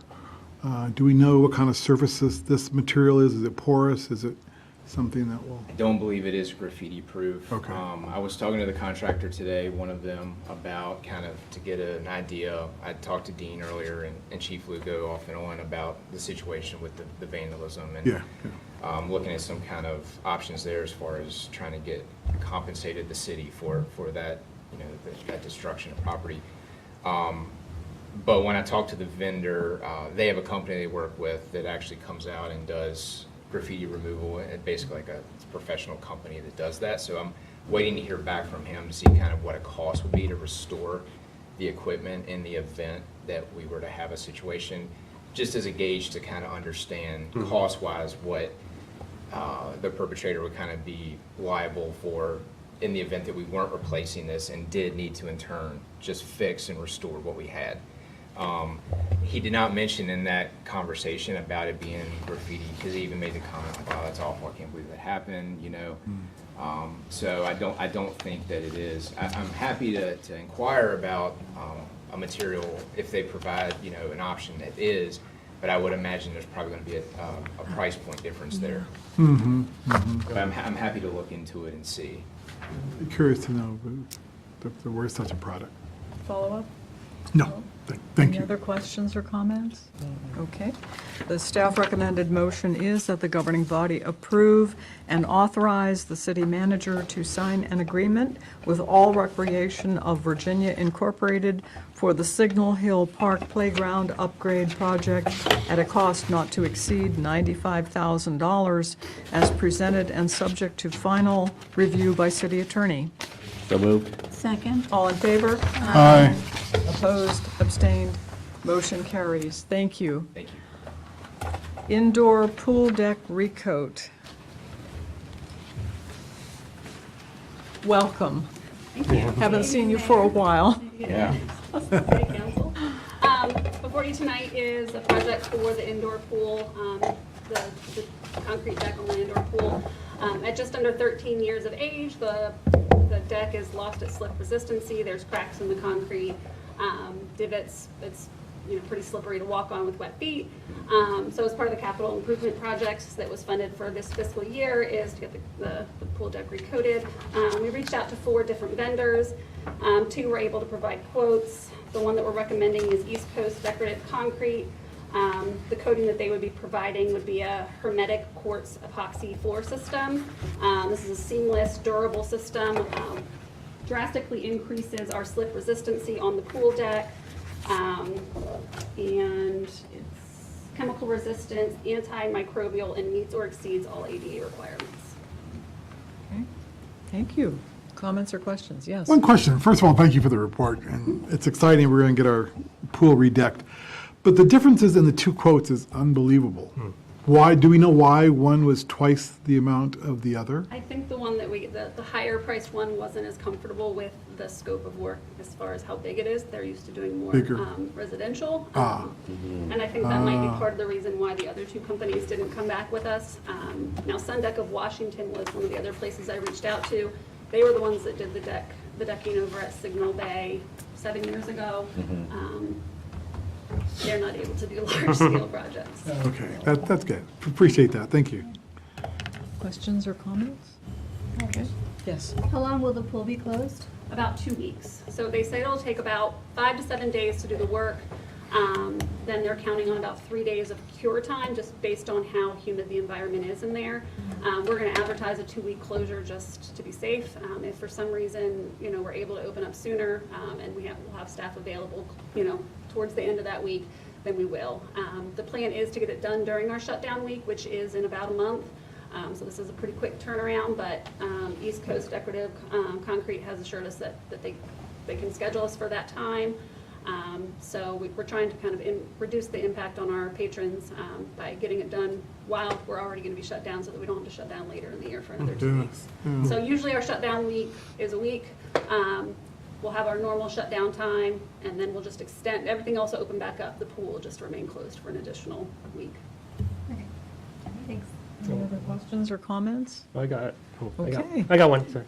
Yes. So when does the swim team meet? Don't they meet in August? Or they start there in August? Is it going to affect any of that? Yeah, we don't have any lane rentals on the books for that period of Oh, okay. time. We'd already, told them they weren't, because it's already annual shutdown week. Yeah. And then we just didn't have any that were, they Oh, usually okay. start after Labor Day. Labor Day. And now the big lane rental that we have, they wanted to get in that week, that second week, but I recently told them Okay. that, that's not an option. We need to get the deck redone. Yeah. Okay. And then swim lessons and such, we've timed out. So we'll actually have about a month of no swim lessons, or group swim lessons, starting middle of August, middle of September. All right, thank you. Staff recommendation is that the governing body approve and authorize the city manager to sign an agreement with East Coast Decorative Concrete LLC for the Costello Park Indoor Pool Deck Recoat Project at a cost not to exceed $31,352 as presented and subject to final review by city attorney. So moved. Second. All in favor? Aye. Opposed? Abstained? Motion carries. Thank you. Thank you. Great. Okay, 9F is purchase agreement contract with Atlantic Emergency Solutions. Welcome, Chief. Thank you, Madam Mayor. So what I have for you tonight is the purchase agreement contract with Atlantic Emergency Solutions, also known as AES. That's who we purchased all of our fire equipment from. We also purchased our fire apparatus from them as well. So we do a lot of purchases with them. So historically, we operated and we buy a lot of operational equipment from them for if it's lost or poor condition, broken, whatever. And what we found is that we really didn't have no contract with any vendor. So we would look for a piece of equipment to purchase. The vendor was, or the salesman was gracious enough to go, hey, I got a contract with X, Y, and Z, I'll give you that price. All right, or I got a contract with this guy over here, I'll give you this price. So we decided that's kind of bad business. We want to make sure we take care of all the procurement laws. So what we found is they had a contract with Chesapeake Fire Department. So we can ride that contract. Dean has reviewed the contract for us, had no issues with it, been back and forth a few times. So we're gonna ride that contract, and what it's gonna do is gonna lock us into a percentage off of MSRP, or whatever that item cost that time. So, so what we're not actually to spend any money tonight. We already have budgeted money through our aid to locality, which is our fire grant fund from the Commonwealth of Virginia, and also a small set of money through our budget process that was put in by the city manager, which was approved by you. So we'll spend that money over the course of the year, but we will not be spending any tonight. So we're just looking for a purchase agreement or approval of the contract. And the staff recommendation would be that the governing body approve this and authorize the city manager to sign all necessary contractual documents for purchasing fire equipment with Atlantic Equipment Solutions, AES, as presented and subject to final city attorney review. Any questions, comments? Questions or comments? Hasib, you look puzzled. Oh, no, I was reading the wrong page. Okay. If there's no questions, then staff recommendation is that the governing body approve and authorize the city manager to sign an agreement with Atlantic Emergency Solutions Incorporated for the purchase of fire equipment on an as-needed basis as presented and subject to final review by city attorney. Moved. Second. All in favor? Aye. Opposed, abstained, motion carries. Thank you, Chief. Okay, Public Safety Wellness Program. Hi, Chief, welcome. Vice Mayor, how you guys doing? Tonight, we're presenting actually jointly as a public safety annual physical for all our staff and public safety. It was in our budget for FY23 and it was approved by you guys back in June. So tonight, our Police Chief Soper and I are requesting that the funds that were approved be utilized for annual physical and assessments for all our staff. The total amount would be about $54,000, $30,000 being the police department, $24,000 being the fire department. Questions, comments? Okay.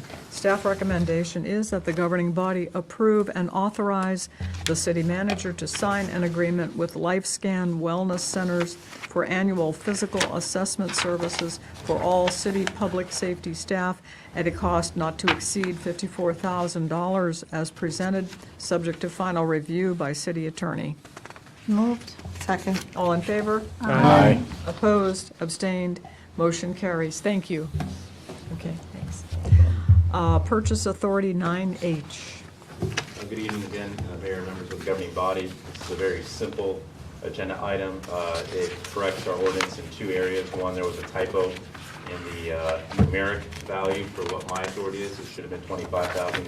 Got 250,000. If you want to give me 250,000, but that wasn't your intent, so we're bringing that back to erase that, and then also to enshrine kind of what the status quo process really is with the city. There's no way I can approve every transaction across the city that's under $5,000. That's traditionally been given to the department directors and their designated staff to do that, because there's just thousands of transactions. So the city attorney felt more comfortable if we had to enshrine that into city code so you guys authorize us to do that process.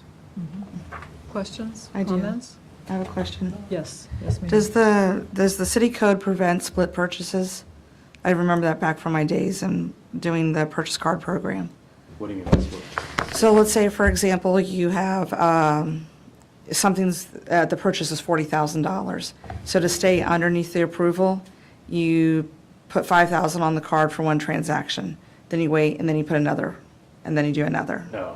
We approve things by total dollar value. So if the total value of a contract or a purchase that we're making is over $25,000, then I have to bring it back to you all. If it's the $5,000 or under, if it's a contract that I have to sign, then again, I would be signing if it's under $25,000. If it's over $25,000, we'd have to bring it back to you all to authorize me to sign and to make that purchase. But we don't do that. That's Okay. That would be. Okay, I just want to make sure that, like I said, I just do the purchase card program, and it just popped right back in my mind. That'd be a way to get around this, and that's not, Yeah. that's not what we do. Yeah, we always Okay. look at total value of what we're actually spending. Okay, thank you. On the same point, is it cumulative or is it 25,000 per contract? No, so in the contract, you have to look at the cumulative value of the contract. Okay, the Yeah, total so contract. Correct. So if we're doing a 5-year contract, and each year is 24,000, so theoretically that year I could be authorized. But Yes. because the whole contract value is more than 25,000, it would require your approval. Right. Okay. Can I jump in real quick here on this one? What we're looking at here is just for purchase orders. Okay, that's not a contract. It's covered by the Uniform Commercial Code. So this is something where the governing body has already approved the budget, the appropriation, but this is the day-to-day stuff that we have to do. Ladsville still has the authority for purchase orders up to $25,000 pursuant to this code section, and change orders as well. Separately, by resolution, we've authorized him to approve and sign contracts, the total value of which is not more than $25,000. So they're two separate items. This is just for purchase orders only. Thank you, Dean. Do you have a follow-up? You're welcome. Okay. And- Yes. So currently, do you approve the 5,000 amount with the directors? Yeah, so I approve anything that's $5,000 Oh, wow. up to $25,000. So all the departments you're looking at, that's a lot. Yeah. It is, and with inflation, this is kind of becoming obsolete, to be honest with you. So are you going to set like some type of ground rules with the department heads? It already exists. It's Okay. already part of our procurement process. It just Yeah. wasn't enshrined in I code, see. unfortunately. Yeah. It existed before my time. It's Okay. just how the city's been operating. Sure. Well, just, This is before you because of me. I'm sorry, I couldn't hear what Dean said. This is before you tonight because of me, because I've been, over the years, been trying to explain that We need governing body approval for a practice that's been effective or it's been used, but we never got authority from the governing body. So this is necessary to go ahead and allow them to continue doing that and me to feel comfortable that we're following the law. Just a quick one. It does seem like, given inflation and the cost of things today, that 25,000 is a very small number.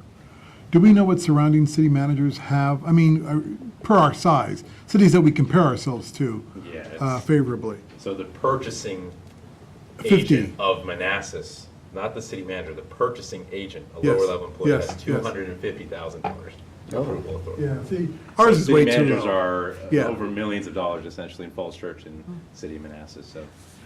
Councilmember Moore, that suggestion has come up before. I personally have opposed it because I view coming before the governing body and explaining and providing all this paperwork is a transparency tool for the public to understand better what we're doing. Yeah, but there's also a cost of that, and it's inefficient. And, you know, it's costing our taxpayers money to come to us when it's something that's simple that the city manager should have authority for. But, you know, it's fine. If people are happy with 25, it's a small number for a city manager our size, but, you know, that's the way things are done here. It's not efficient, though. Comments, questions? Okay. Staff recommended motion is that the governing body adopt an ordinance to amend City Code 2-75 to correct a typographical error and to authorize the city manager to delegate authority to department directors and other key personnel to approve purchase orders up to $5,000 as presented. Moved. Second. All in favor? Aye. Opposed? Abstained? Motion carries. Thank you. And now we're on to our second public comment time. Is there anyone who would like to make public comment? Seeing no one and hearing no one, move on to city manager's report. Thank you. So I wanted to remind members of the public that we still have vouchers. We do. So if they want to come during business hours at City Hall, they can pick them up. We did order a lot more for this round. And the program this time around, instead of 3 weeks, lasts for 6 weeks. So you have a lot longer time period now to utilize it for this round. So please come by. This is the last round that we're doing. It's been an administrative, fun process. Actually got opposite for all sides, for finance, for Lamar, for everyone. So it was a great program. We're just happy this is the last round that we're doing. But I think our businesses are very happy with it. And so just a reminder to residents for that. I want to thank the governing body for Saturday for the ribbon cutting ceremony and for the entire downtown project, and thank every staff member who was involved in that day's event. It was a lot of work. It was hot, and a lot of work went by our city staff and Keith as kind of the lead for that, for getting all the events set up, managed, and taken down afterwards, as well as a lot of hard work. So I just wanted to thank staff and pass on. Again, I know that the mayor sent an email as well requesting kind of a thank you to all staff as well, so I felt it was better just do it publicly for all to hear. And then lastly, just to apologize to our residents for the program itself. Really, that's kind of more internal for those who were at the event, but nonetheless, it should have stated for invited guests. For the catered lunch was really just for invited guests and for staff. It was donated food by La Finca Mexican Restaurant at Park Central and Girani, specifically for invited guests of the ceremony and for city staff. So we should have put that caveat in parentheses. We did not, so apologize to our residents for the confusion, but it was not intended, their donation was not intended to be for the entire public, but I could see why someone would think that if they saw that program. So I just want to apologize to our residents for that confusion, and again, just thank everyone. I hope our residents enjoyed the event. Yeah. Okay. It was a fantastic event. Here, here. Very successful. Beautiful Yes, building. ma'am. When is the move? Yeah, that's a good question. So a lot more optimistic today, I would say, from an IT front, that we're making great progress. So the move right now is scheduled for the first week of August. That's when the moving company will move all of our items August 1st, 2nd, and 3rd of that week, and then we'll unpack, organize, and we hope to be open to the public by August 8th at the new City Hall. But again, there's still some issues with the the elevator panel we have to work out with ADA accessibility issues. So there's still a few things here. IT was one of them as well, but it looks like Don is able to tackle most of those items. And of course, Comcast and Verizon are taking their sweet time, as always, and I wish they wouldn't. I wish they would speed up a little bit to support municipal services, but we need them to kind of step up as well. But again, Don is figuring out ways to get it done even without them, and I think really the last few items are going to be the related to the elevator specifically and ADA accessibility issues. And next meeting. Oh, that's a good point. So the August meeting, the August meeting should be in the new governing body chambers. Oh, nice. We will let you know if it's not, if that's really going to be dependent on that timeline. But again, right now we're confident that we can still make that timeline. I've already pushed it back. We don't want to keep pushing it back. August 2nd? Which one? No, August 23rd, I believe. 16th. No, it's the That's the 23rd. Yeah, 23rd. So we should be in there. We really have to move no later than towards the end of August, because for the voter registrar, we have to be open there by September 1st for the voter registrar. So unless we're stuck, if we don't, we're stuck in this building until after the elections. So this is our last meeting here? It should be our last meeting here, yeah. We need a picture. Like us moving chairs out the Like door or Alana has something. said. When are we gonna talk about the decorations of the walls? We can do that now. My goal was when we've had that first meeting, we would have a session where we could solicit input, but you can start thinking about it, you can start engaging. I don't know how long you want it to be open to give residents the time to look at it as well and see kind of what they think, but I think we have time to decorate it. I just want to get your all's input for what your ideas would be for decorating that space. Yeah. Well, we've got time. Yeah. And last thing, have you heard anything from Norfolk Southern? Yeah, I believe they're trying for August 12th to come back. Trying, Well, yeah. let's hope they keep that. I Yeah, won't I put hope it in so. ink, but. Steve has been on them regularly, so. Thank you, Steve. Yeah. Yes. Yes, Mr. Manager.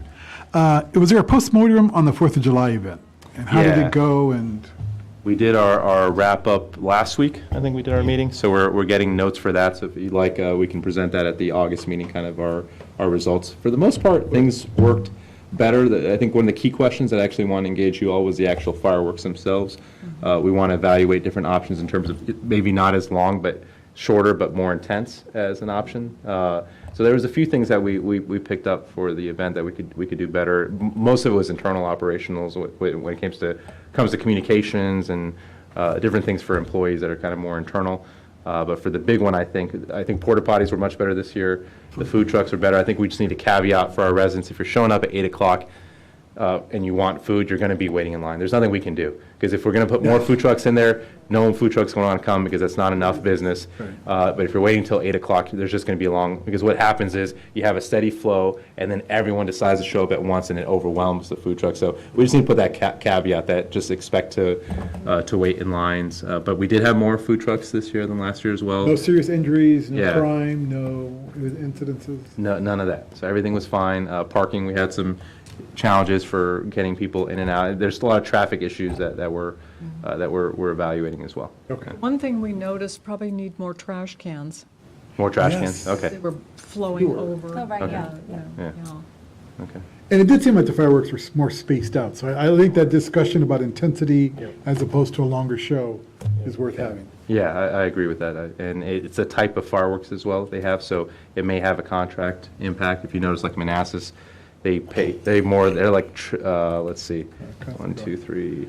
They are more than triple what we spent on theirs, so they can afford kind of a more robust system. Oh, let's put it absolutely. that way. No, So we can bring back options A next third the year. I size. think, because just talking initial discussions with Jay, we could look at, a more intense fireworks show. It may cause prices to go up. So we want to bring those options back to you, though, so you can make that decision about how we want to do it. There appeared to be 1 or 2 new types of fireworks that I don't think I had seen before, and it was quite lovely. Oh, yeah. How do you, when you choose the fireworks, do they show you photographs of what they look like? What? Not to me, no. I would have to talk with Jay on that one. It's just really time. We give them a goal of how long we would want the fireworks to work. But it's a type of initiation system that determines how quickly they can set them off. Okay. So we just have to look at different options for next year.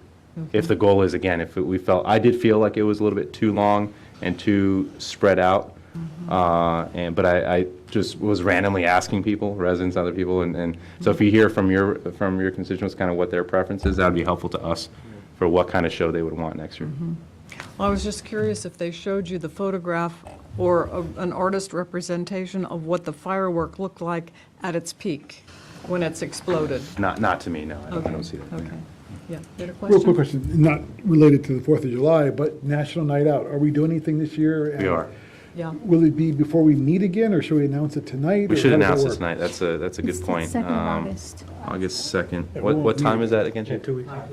So 5 PM, August 2nd, Yeah. at Signal Hill Park. Thank you for that reminder. And there'll be food trucks? There should be. Yeah, food there's a trucks, bunch just right here. Food. Yeah, Oh, okay. and the radio is going to be there Oh, too. free food. The pavilion. Food July. Oh, yeah. Sounds great.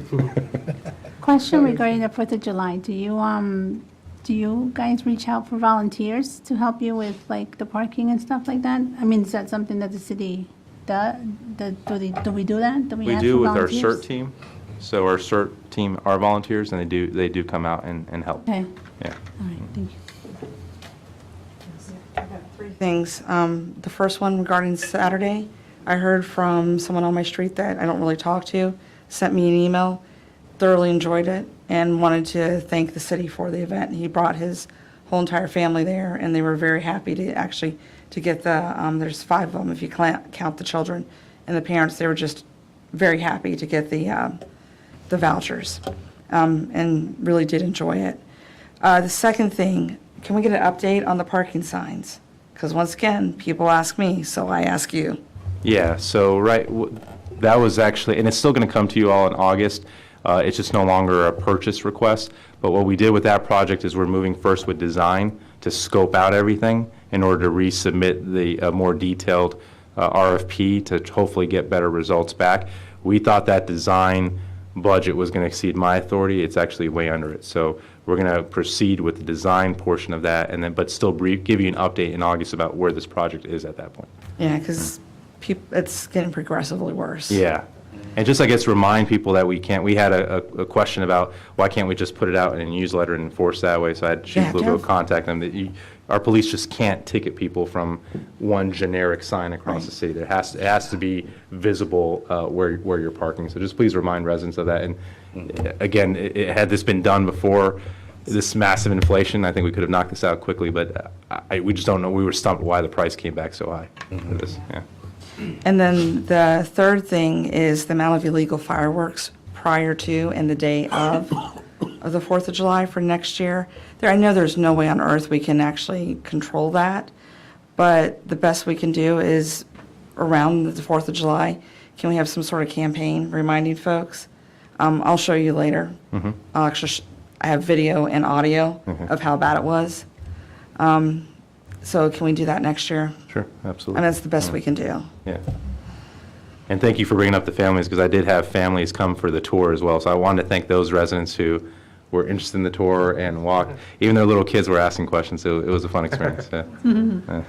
It is a beautiful building. I mean, for folks. It's a people's building. It is. And when are we closing from the first, second, and third? Are there people working remotely? Are services? We're all here. So the only time, so the 22nd, this Friday, we have to close because we're doing an IT migration of our servers. So none of our systems are going to be working. So, theoretically, I guess if you're saving stuff on your desktop, you can do some work remotely as well. And that's why I picked my day off that day, because that way not really missing anything. And then will be closed the last Portals two. will be open, like for water payments and stuff, or no? I'm not sure about that. Let me get back to you, but I don't think anything's going to be accessible that day. I think it's all going to be shut down that one day. day. So yeah, Okay. for this Friday, you're going to have some impacts for everything. Community center has a plan to keep communications, so we were thinking about closing the community center as well. But they will have a communications plan for their patrons, and so they're going to stay open. So other than that, the other departments are fine. The 28th and 29th, and then August 1st through the 5th, we're closed. The 28th and 29th, we're closed. That's when we do our packing. So the moving company comes out here. We tag everything. You probably noticed some things already have tags. We're tagging everything. We're boxing everything. We're getting organized. And on August 1st, 2nd, and 3rd, they're actually moving things to the new city hall and to the Bloom's facility, where the Development Services Division will be housed, and then we're really trying to get set up to be open by August 8th. Now, the online portal and all that stuff should be functional that week. Yeah. Yeah. So it's just the 22nd Just that will have 22nd. an impact. Yeah. Any other comments or questions? Okay. Back to Norfolk Southern, is that a tentative date on the 12th? It's a tentative date, yeah. It's not certain. Once we know for certain, then we're going to advertise it, just like we did last time. Okay, We're so- trying to get them to come before schools start again. We're That's trying our to goal. what? Before schools begin. Yeah. Because that was the biggest impact is the school buses. If you were trying to get here, trying to go through Liberia, all the school buses were there, and it was really setting back traffic. So we're pushing them as hard as possible to get this done before schools restart. Let us know when it's firmed up, Yeah. because we'll try to get the word out as well. Okay, thank you. Anything else? Okay, we have a closed session. Dean, are you there? Do you want to read us into closed session? I am. So I recommend the governing body go into closed meeting to consult with the city attorney regarding contract negotiations with the Village at Manassas Park LLC to potentially amend the comprehensive development agreement for City Center Phase 3 and to discuss a proposed settlement of the class action lawsuit against Monsanto for PCB contamination pursuant to paragraph 8 of subsection 2.2-3711A of the Code of Virginia. Do we have a motion? Second. All in favor? Opposed, abstained, motion carries. We'll take a 5-minute break. Thank you.